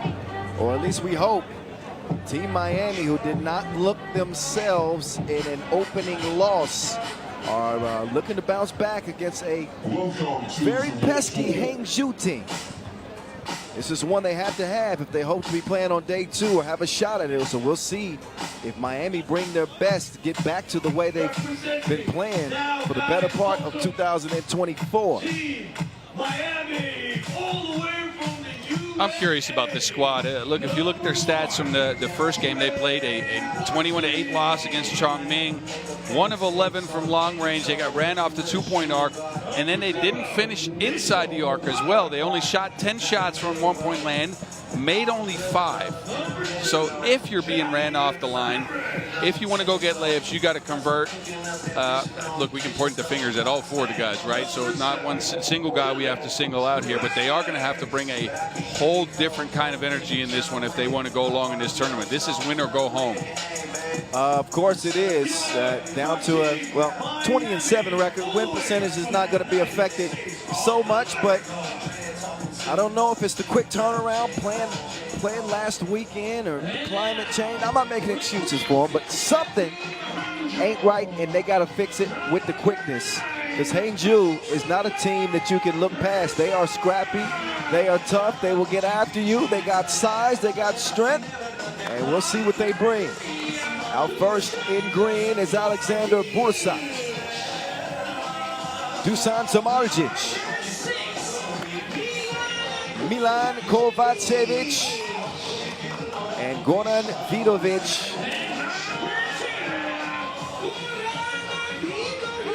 It's curious to see this lineup forces them, so they're playing without Vladimir Trajkovic, one of their 2 main ball handlers. Him and Vidovic usually do the brunt of the ball handling on this squad. Yeah, made the trip. I saw him out here, but he's just not playing. Nope, you're right. They subbed him out for Alexander Bursak, who is more of a big guy, but this forces Samardzic into a ball handling role, which is something I'm interested to see because he usually screens a lot. He picks and pops, he shoots. Can he handle the rock? Can he run a pick and roll? Well, he's he's unorthodox. Not the greatest ball handler, but he manages to lose players all the time just because he's a little awkward. Meantime, Nina Lisa, Yasmina Uris, and Pedro Maya to officiate this one here. So Miami, chance to move up in the standings and build on the momentum that they had from last weekend, came out flat. They'll have to get to it in this one, as they are at a size disadvantage, 1 through 4. Expect Hangzhou to really pound them on the inside. Pause. The kids these days, Boz, you can't just call games and you just can't. You say anything and the kids do this to you. So after everything I say, I do a precautionary pause. This one was smart. The shot goes up, pause. Well, whatever. All right. The Slim Reaper needs to start reaping what he sows, getting some buckets for this team, as Mitch Hahn will misfire on his first 2 attempts. Pool A action in your face, the voice and the mountain in your ear. Kovacevic, abuse.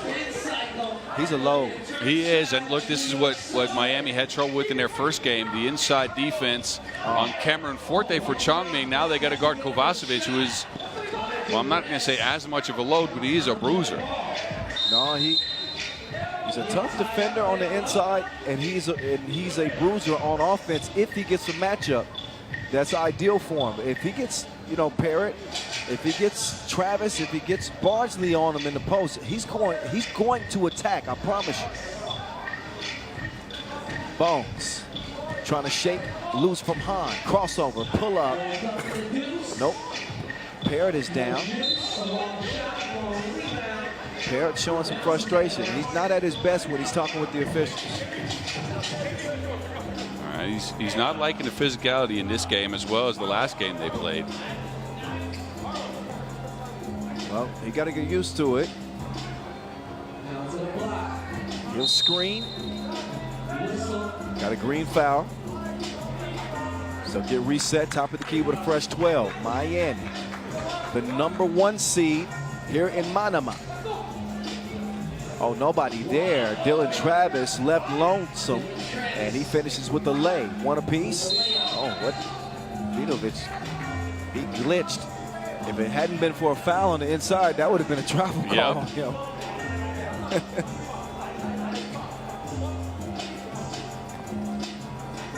Bones to Samardzic. Kovacevic hands it off. Bones back over to Dusan. Samardzic trying to work on Travis. Kicked out. Nice tip. Kovacevic right before the horn. So Hangzhou looking good early. Crossover. Excuse me. Air Parrott off the window. Beautiful move by Parrott. 2-2. Samardzic. Drop step. Wait a minute. Offensive foul, that one called on Kovacevic. If there's one weakness in his game, I do think he tends to pick up some of those unnecessary fouls, especially offensive fouls. I agree with that. I do think you take some of those if you have a player that's that physical. Mitch Hahn, get your weight up. Big Cinnamon delivering through the contact. And Hahn will have a chance at a 2-point play.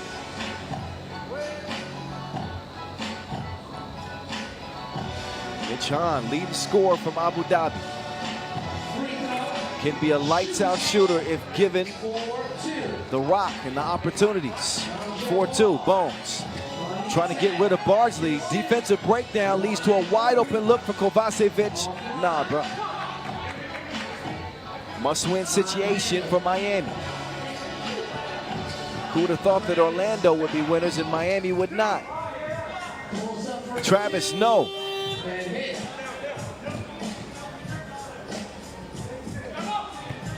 Down in the post.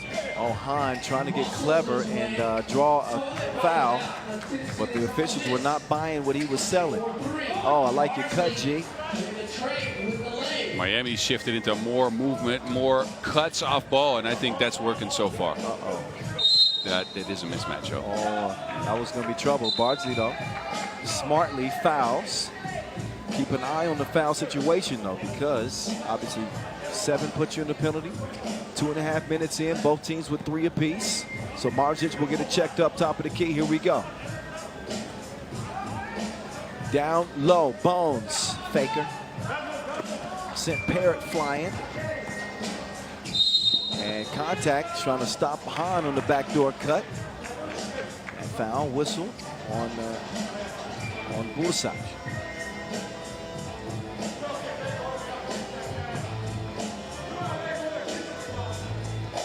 Right here, yeah, I heard it. Boss is a hip-hop aficionado, in case y'all didn't know. Yeah, I like music. Parrott runs into trouble, throws it off of Bursac.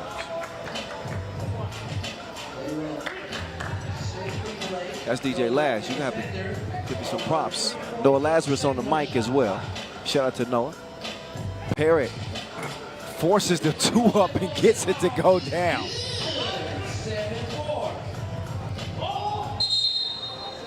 That foul called on Parrott. No, it's not. It's on Kovacevic. He was holding Parrott's arm, and that was actually a very good call because he hooked the arm, pulled back on it, and got an advantage out of it. So, well, she is a 2-time Olympic official. Well, that's Vida Yurish with the call and the right one. Parrott to the baseline. Parrott sticking with it in a much better game from him. He'll give Miami a 4-point advantage. Kovacevic back over to Bones. Bones. Samardzic right back. Oh no, he faked me out too, but Kovacevic can't make the layup. Parrott stop and go, cross to the crib. You can see Parrott is upset with that loss earlier, and he is just going to the basket at will, hitting some shots from the outside as well. This is the Parrott we'd like to see. That miss from Vidovic leads to Parrott. The corner has not been favorable for him in this contest, but remember, he hit the game winner, gets a oop from the corner. Just our last tournament. Bones, bricks. Trey Bardsley, no good. So it's been Parrott who's been the catalyst. Kovacevic, no good. Bardsley in control of the Wilson. Good defense there from Samardzic. He cannot track it down. Good hustle, good effort on the defensive end. 5:40 to go in this one. And immediate timeout. Both teams get to recharge the battery. Yeah, this was a long stretch without a call on the floor, so both teams look tired. Let's see if they can recover from this. This game of 3x3 will put you in the red and on E when it comes to energy, and then you have to recharge very quickly on the bench. If not, that might be a loss. Yeah, the second half is usually where you see what a team is made of. It's the physical attrition first that leads to the mental attrition. Good to have a lead if you're Miami right now with 5:40 to play, albeit just a 5-point advantage. They'll continue to try to apply the pressure. Put on the brakes, couldn't break him up. Vidovic. He's got the real deal in his personal space. Travis can't block the shot. The foul is called. It was good defensive possession until the whistle. As you can tell, Vidovic using the rim to his advantage.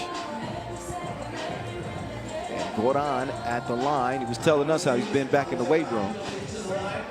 So I gave him the nickname Bones because, you know, he's scrappy like a dog, and he was also thin. But I could see it. There's some definition out there. He's getting some triceps now. Yeah. And he's moved the release of his shot up from his belly button to his chin, so that's something. See, I didn't want to talk about his shooting form. Oh, look, he's hitting shots, though. We can talk about it all we want. Well, if he's hitting them, then no one can tell him anything. Well, he ain't hitting them from deep. Not in this one. Mitch Hahn's not either. So Hahn has been offline from distance. Vidovic, quick move. Hahn met him at the front door. Did you want something, sir? Hahn with the rebound. Big sentiment up to trigger Trey. The real deal to big sentiment. Passes off target. So still some things to work out for Miami. Yeah, it feels like they're struggling through the chemistry, not working like they felt like it was yet last week. And it's tough because, again, you come in with some momentum. Finals run last week, some big wins, and then it just doesn't work today. That's something that can happen, but do you think that they're drinking the Kool-Aid a little bit? Run to Debrecen in the final. Made it to the final last weekend. They are the buzz. People are talking about Miami in a positive light now. Right. And we have been too. Do you think that they've been sipping the Kool-Aid a little bit? Maybe. I think teams are getting better prepared for them as well. It's a weird team to have to get prepared to, right? Because the team Miami switched lineups mid-season, and this squad plays a different way as well. This version of the squad, it is. Yeah, a little bit less system-based. Play a little bit more free-branded 3x3 with no. Oh, look at that dime deliver! What a pass from Dylan Travis. 10-5, Miami in control of this game. I like this dimension of Bardsley's game, man. We know he's a good shooter, but he's so fast that it's so difficult to keep track of him once he moves on the offensive end, and they've been using him in backdoor cuts and cuts off ball. I like that. Bardsley at the free throw line. He didn't shoot a single free throw last weekend, but he did play well. 4.5 points per and 41% from deep. He's 100 at the line. 12-5. It's Vidovic, floaty. That's how you can score it over Parrott. He got that wingspan. Now Parrott's turn, slides back beyond the 2-point arc, no good. Travis rather, with the hustle. Nobody there to defend Kovacevic. He won't make him pay. Parrott to the real deal. Travis, been quiet offensively. He's been busy setting the table. Tried to set up Parrott there, but that ball is kicked.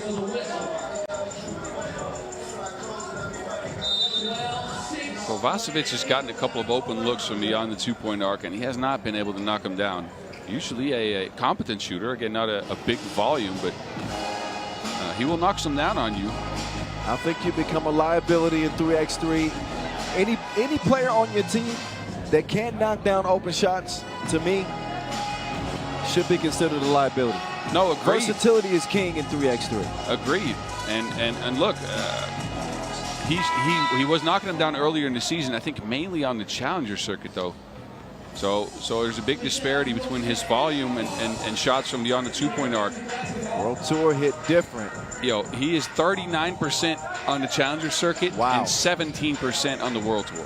How do you explain that besides the stage just being bigger and kind of, Trey hands it off, real deal, off balance and missed it off right. Approaching 3 minutes to go in this one. Game number 2 in Pool A. That one whipped to Samardzic.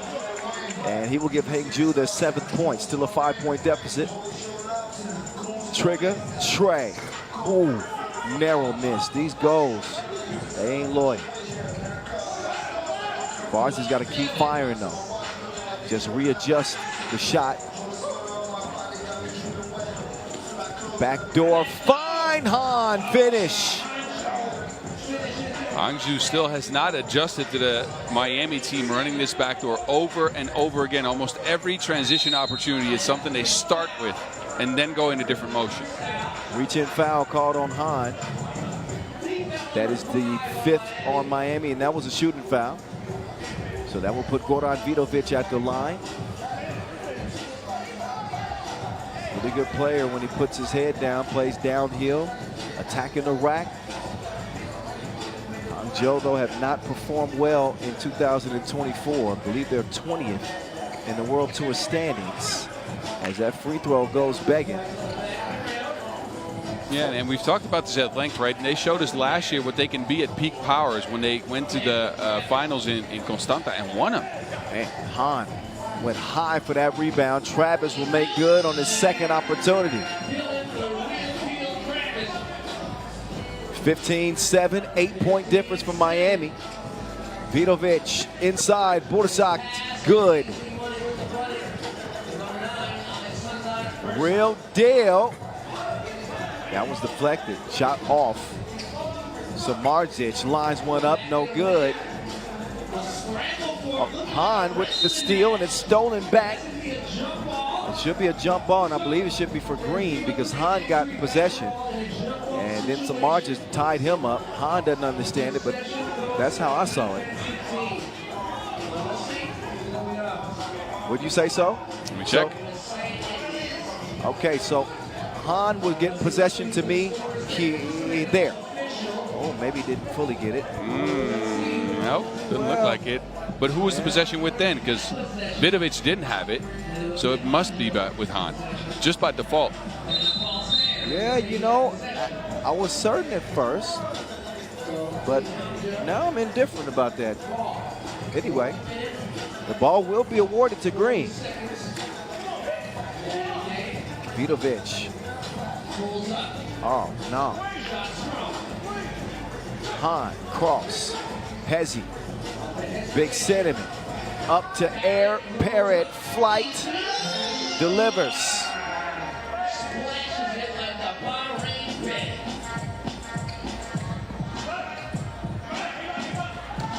Oh, that was a hard screen. Parrot. He's with that wiry frame. He's durable.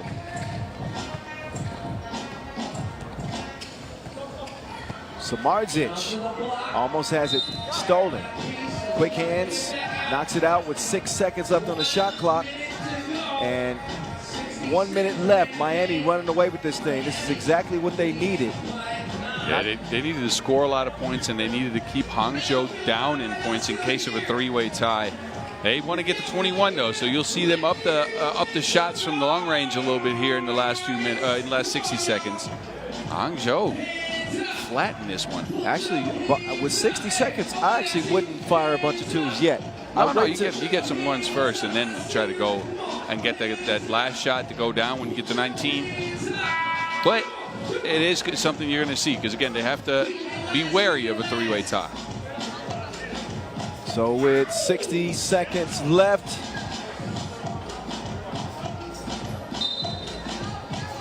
they want a timeout, actually. Miami want a timeout. Parrott leading the way from Miami with 7 points.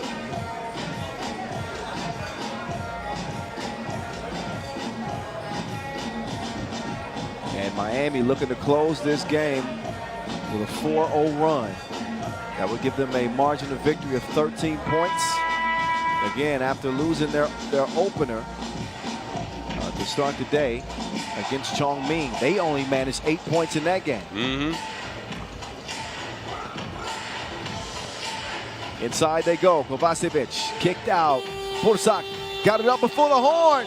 Thank you. That might be a very important point. Gets him in double digits. Dylan getting tricky with it. Pass off target. Travis out, Barsley in.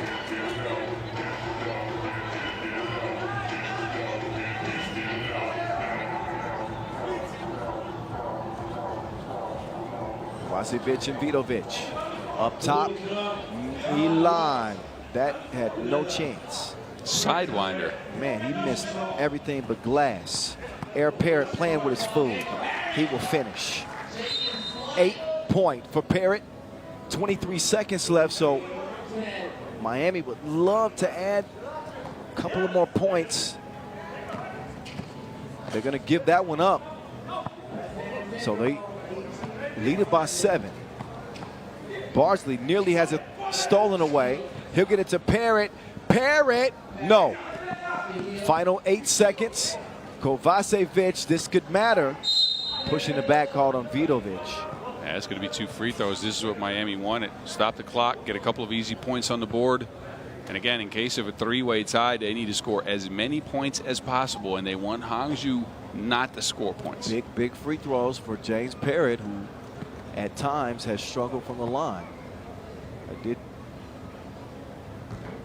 didn't listen to the tips I gave him yesterday. Did you tell him not to shoot off the glass? Yes. You know, you can lead a horse to water, but you can't make him drink. He goes off the glass that time. And that one will count. And they're going to go 3.5, I believe, on the game clock. So right now, Miami leading by 8. They're certainly going to get a win here. And obviously, Chongming are going to be heavy favorites against Hangzhou. That dunk will make the official final 19-12. 19-12. So Miami needed a win. They got it by a margin of 7 over Hangzhou. So they will wrap up group play 1-1. Got a big game from James Parrott.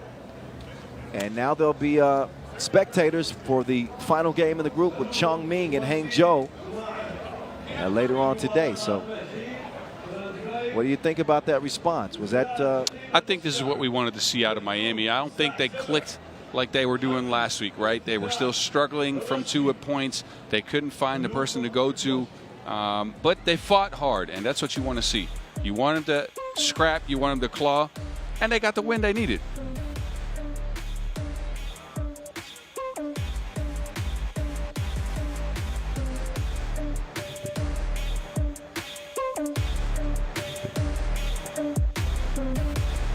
All right, so in the meantime, you can enjoy the highlights. It was a blowout, but still, if you're a Miami fan, you might enjoy that. Of course, we got more action coming your way. We'll be at the midway point. Game number 6 is coming up next as we get to Pool B action. Paris and Ulaanbaatar on the way. Scheduled to check ball here in a few moments. Stick around.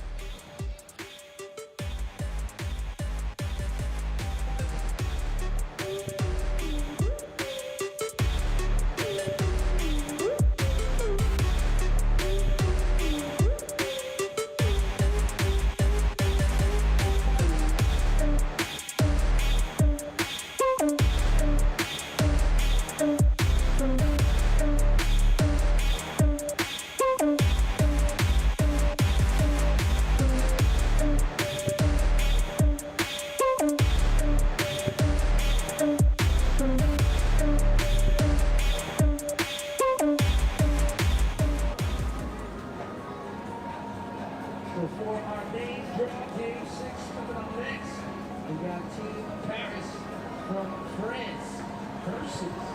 So here we go. Once again, we've seen Paris. We have not seen Ulaanbaatar as of yet. Paris with a 21-17 win over Podgorica to start things off.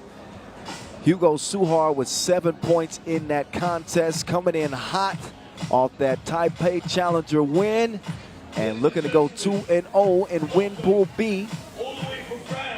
And they will head to the court first, looking for their 4th title this year here in Manama. Yeah, this team played very well in their first game, right? You mentioned it. A big win, 7 points for Suhard. Rambo right on his back with 6, and Frank Segela with 5. It was a balanced effort, as we've seen from them time and time again this year. The pick and roll game was working. They got some shots to go down, 5 of 12 from range, another good shooting performance for them. This is the team, Paris, we've come to expect to see now, instead of it being sometimes. Well, they've been the model of consistency this year. They've got the 4th highest win percentage in the league at 68% of their contests. They are connected, they are confident, they got a couple of Olympians, and they are back in our 3x3 square. For the first time this tournament, we see Ulaanbaatar, but we also saw them last week in Abu Dhabi, where it was not a poor performance, even though they didn't play with Steve Sir, finished 5th in Abu Dhabi, actually won their group and beat Ulaanbaatar along the way. That was before they ran into the Lithuanians in the quarterfinals. So that's where they said goodbye. But a impressive tournament up to that point, and 5th place certainly does not hurt. They are 10th place in the World Tour standings as well. Yeah, and I think this is what's been happening to them a lot. They play very well. They shock somebody day 1, and then on day 2, they run into a team that they can't figure out. Raudondvaris is 8-0 in the last few games they played against Ulaanbaatar. The last 8 they've won. So I'm curious to see if this Ulaanbaatar, with a bit of a better draw, might be able to get far in this tournament. I think they have the manpower both on defense as well as I think sometimes on offense. As I don't need to remind you, but they didn't shoot it very well from long range last week. They were 15% from 2-point land last week. See, 15%. I got a stat that they were even worse in last week, but I saved that for game time. Right. And that's not to rail on these guys, but you got to point out the things that are glaring when a team doesn't perform well. Hugo Suhar, he's been performing at a high level. Continued from the Taipei MVP to leading his team in scoring game 1, but they're going to have to deal with these Warriors. Ogonja Gold Soft, Pandemonium with the Doogie Man, Marco Dugosia, the Horseman, Dogon Inkbot, and the Bull, Delpanyam Davasambu. So Ulaanbaatar, filling the heat as the top 11 teams qualify directly to the World Tour Final main draw. They are 10th at the moment. So they got several teams in hot pursuit. Partizan, San Juan, Princeton. They aren't playing in this tournament. None of the teams I mentioned. So nowhere for Ulaanbaatar to go but up as they'll lace them up here against Paris. It's on the voice, Kyle Montgomery and Boz Rosendahl, the Mountain, here with you. And Giannis is going to blow his whistle. Foul yellow. Ulaanbaatar. I said I was going to mention some of the things that they did poorly last weekend. 17 points per game. We mentioned the 15% from the land of plenty. But Boz, 18 turnovers in 2 games. Yeah. They had more turnovers than squads that played 5 games. Yeah, I know. That was an issue. And to add to that, some fouls that I didn't like, in the sense of they weren't necessary. You could see them sometimes get physical with people for no reason. Yeah, the ticky-tack, fatigue fouls, pocket pass. The needle was threaded, but Davasambu could not finish at the rim. Joko and Suhar. Hugo. Interior pass, Wambo. Tough as nails this one.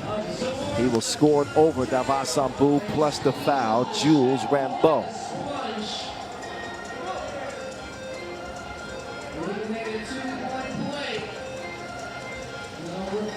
Rambo, a consistent free throw shooter, better than 70% at the stripe this year. That one, he gets the friendly roll to Zipari. Inkbot, stop and go. Got the size advantage on Suhard, but he misses the short. He changed his hair this week, too. He looks like he belongs in the Mongolian boy band now. He used to. You see, he's got the bangs. Yeah, you're right. Navasambu, bully ball from the bull. Oh, that's a bull. We've seen him miss a couple of those easy ones over the last few weeks, huh? Yeah, I'm not sure what it is. Inkbot had a hole to pass it through and finds Doogie. We'll see him. There we go. See, those, I like his intensity, but that, you can see that foul coming. You can see it coming. Reached in a couple of times, just playing the pressure defense, but those are the fouls that add up and they cost you late in the game. Yep. And it's usually Doogie picking those up as well. Veteran in this game. World Tour final winner. He's got to be smarter than that. That's an offensive foul. Garcia paid for it, took a shot in the chops. Minute and a half in the 1-point contest. Just off the Bahrain Bay. Here in the Kingdom of Bahrain. Oh, Podgorica, pandemonium. You see the feetsies? A hop, skip, and a bucket for him. There's a foul on Podgorica.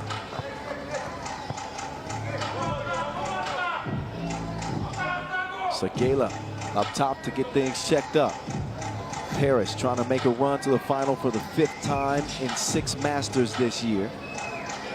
2-0 start is what they're seeking. Step back, Hugo lets it go, no good. Rebound, but a whistle.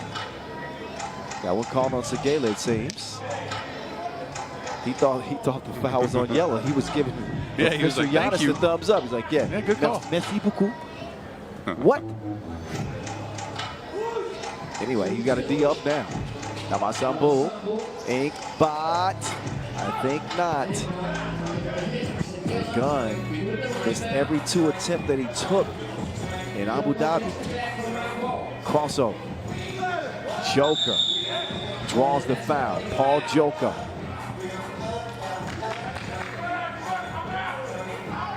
Paul Joker, one of those players that's a catalyst for this Paris team. He's earned some more playing time on his roster. They got a lot of talent in France, and talent that we've seen kind of in and out throughout the season. Villarreal obviously suffered an injury, but Paul Joker, he's earned his place. Good defense, but better offense. They stick with it and get the layup to go. 33. Over to Rambo. Man, he can score on either side of the bucket, left or right. Both contact hands. And no contact. Yeah, yes. The body control on that was incredible. He hung in the air, took a bump, and still finished with his offhand. Oh, Inkbot did him up. What a score there from Dogun. 2 great on-ball defenders with Inkbot and Joko. Doogie, no choice but to foul Rambo.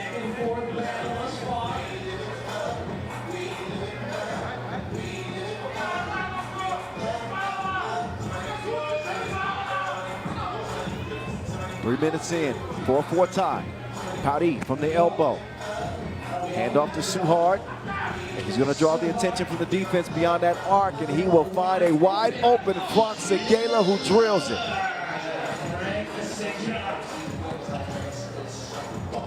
Podgorica sucked.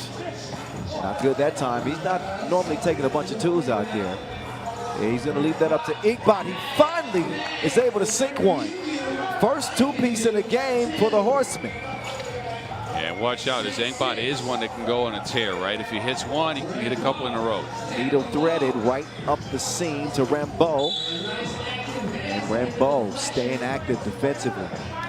Reaches around and pokes it away. Gifted physical specimen is Rambo. Stands about 6'7".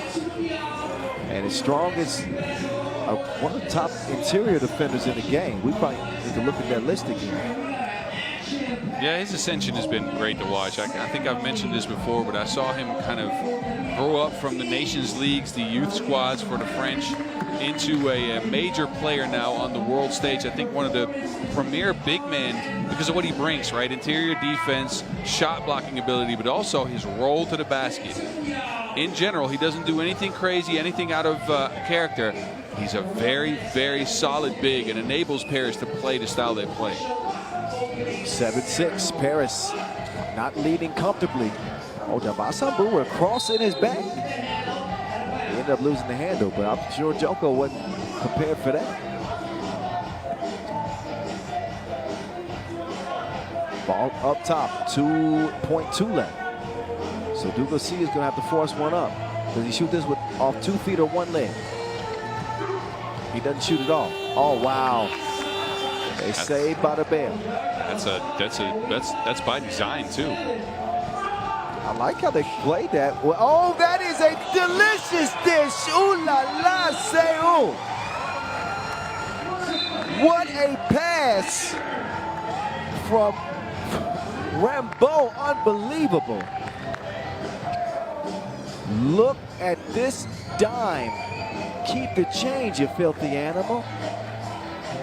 Great pass. And to finish the boot. Oh, my Lord. Inkba. Oh. So we've been gushing over Rambo. And talk about his defense. I didn't even mention his passing. No, you're right. He's a super well-rounded player. Yeah, I agree. They double team Dugosia. They will leave Ogonjogo all by himself. He'll make him pay double. That'll cost Paris the lead. Down low. Mullet swinging in the horseman's face. That's smart defense by Engbat, though. He gave him contact on the first bump, and then on the second he stepped back. He got him out of his rhythm. Oh, look at this again. Oh, yeah. Hang that in the loop. So nice. You got to see it twice. Speaking of twice, there's a 2-ball from Ogonjogo. Yeah, that was a work of art that time.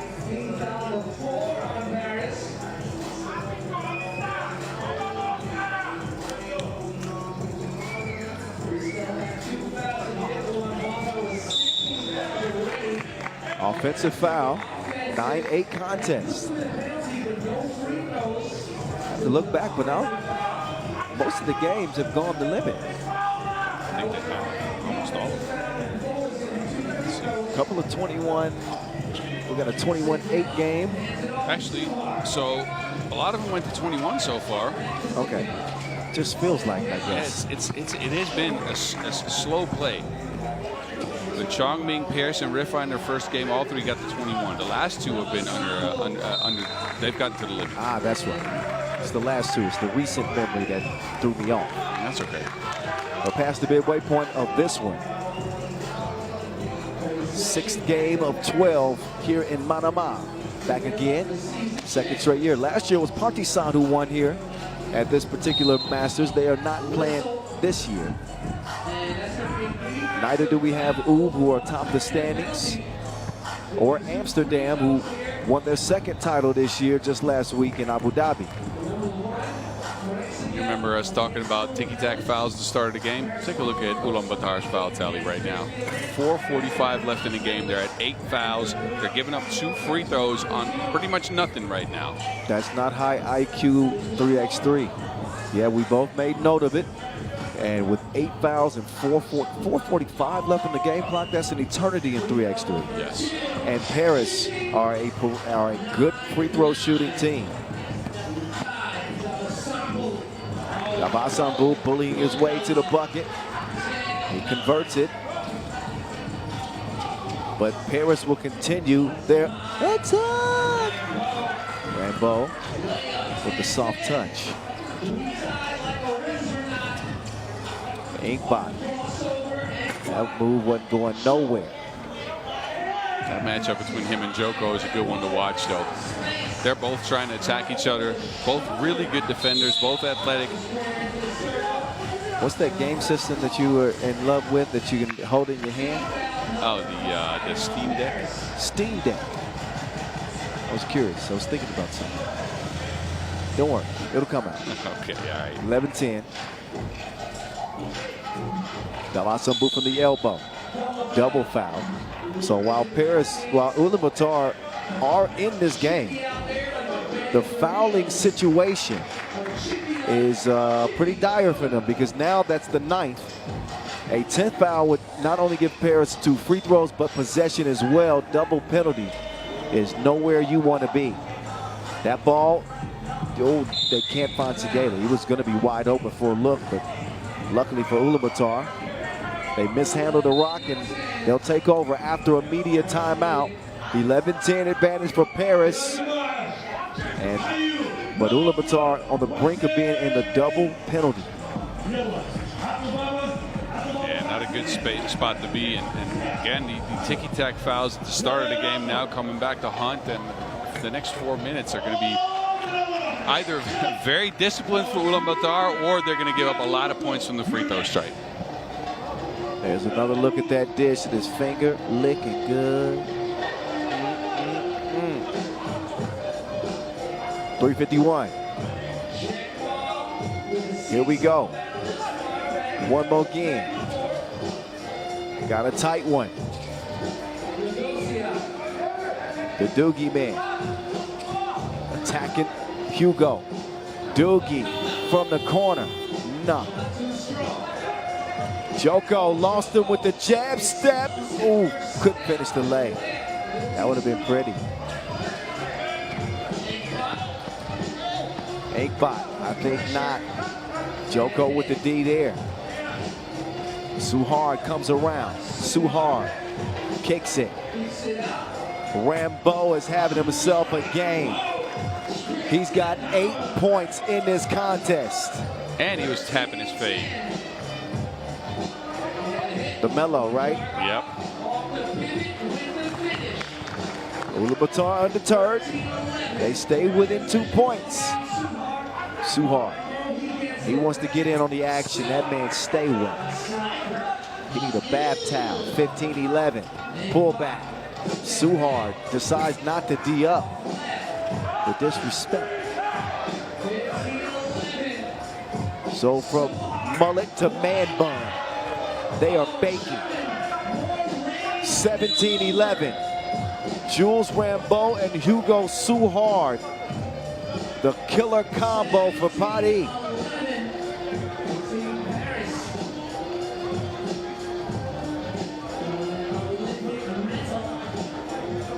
So 12 points combined for Rambo and Suhard. Dugosia and Rambo. Yeah, I think they both got teed up, and then they had to shake each other's hand, and they really did. So now they're still upset with each other. I'm curious to see what's going to happen here. I don't think they're going to be having a coffee tomorrow. Probably not. 6-point lead for Paris. Dugosia fakes the handoff. Doogie to the crib. Now they'll get it to Rambo. Segala now. That one ricochets front iron. Aikbot quick find to Dalasambu. Dalasambu gets rid of Segala. Made him leave his feet. Doogie, hustle. What a play there from Dugosia. Wow. Ulaanbaatar within 3. They're not going to go away, at least not quietly. My old coach used to say about types of plays like that, that's a kamikaze play. If you miss it, you give up a bucket for sure. But he got the steal. He passed it to the right person and got a point out of it. That's a huge momentum swing going into the last 2 minutes. Yeah, but again, the foul situation for Ulaanbaatar is dire. Plays like that, they're hoping makes a difference. But a lot of time is left. And Paris not in a great foul situation themselves, because they are in the penalty and could put Ulaanbaatar at the stripe without the extra possession that Paris will get to enjoy. So here we go. Hugo.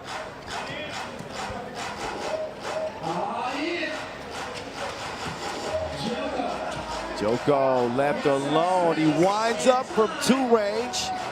And it rolls out to Gala. Man, lands right in his lap. Right place, right time.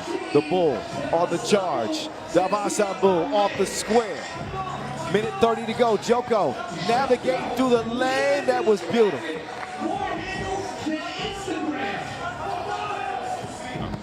Inkbot, runner. No defense there. That was 2 versus 1. Paris will, they'll settle for trading buckets. They will settle for trading this rate, they'll get to 21 first. Yeah, true.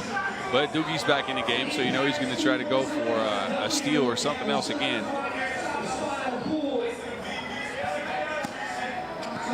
Rambo has it poked away. He's looking for his 9th point of the contest. Suhar 1-6. Hugo, narrow miss. How did he even get that shot off?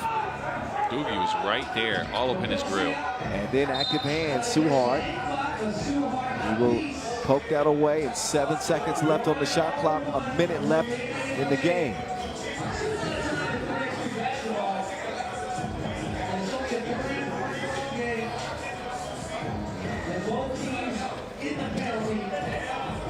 Doogie. Now it's he and Rambo. Beaten again. Dugarcia didn't get there in time. 51 seconds. Paris probably looking to put this away with a 2. I wouldn't be shocked if Suhard let one fly.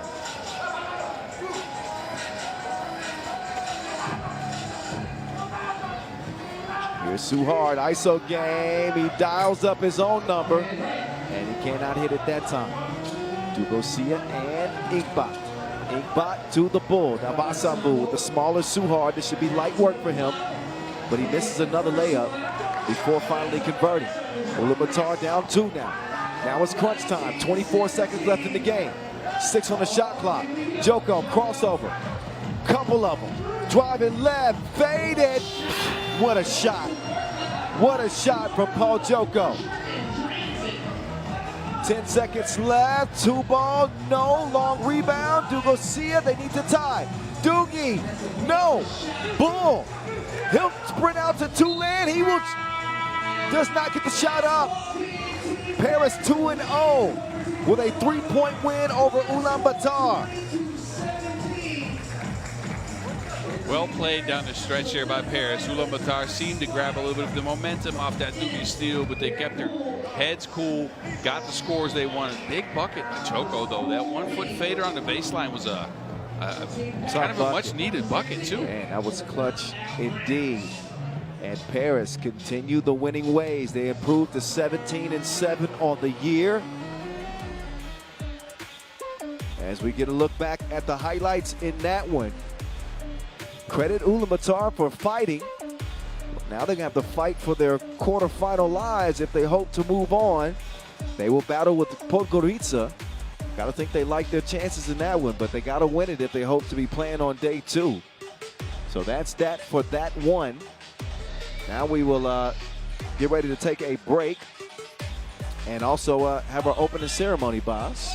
Oh. So a nice warm welcome as we're back in Manama for the 2nd straight year. After that, we'll continue pool play with Pool C action. We'll have Riffa and Lausanne. That game scheduled to check ball at 7:30. So that means that we'll have about a half hour as a break. And listen, why don't you stick around for the opening ceremony and check that out. That's coming your way in 5 minutes. But the next game, about a half hour away. See you in a bit. More 3x3 action in a half hour.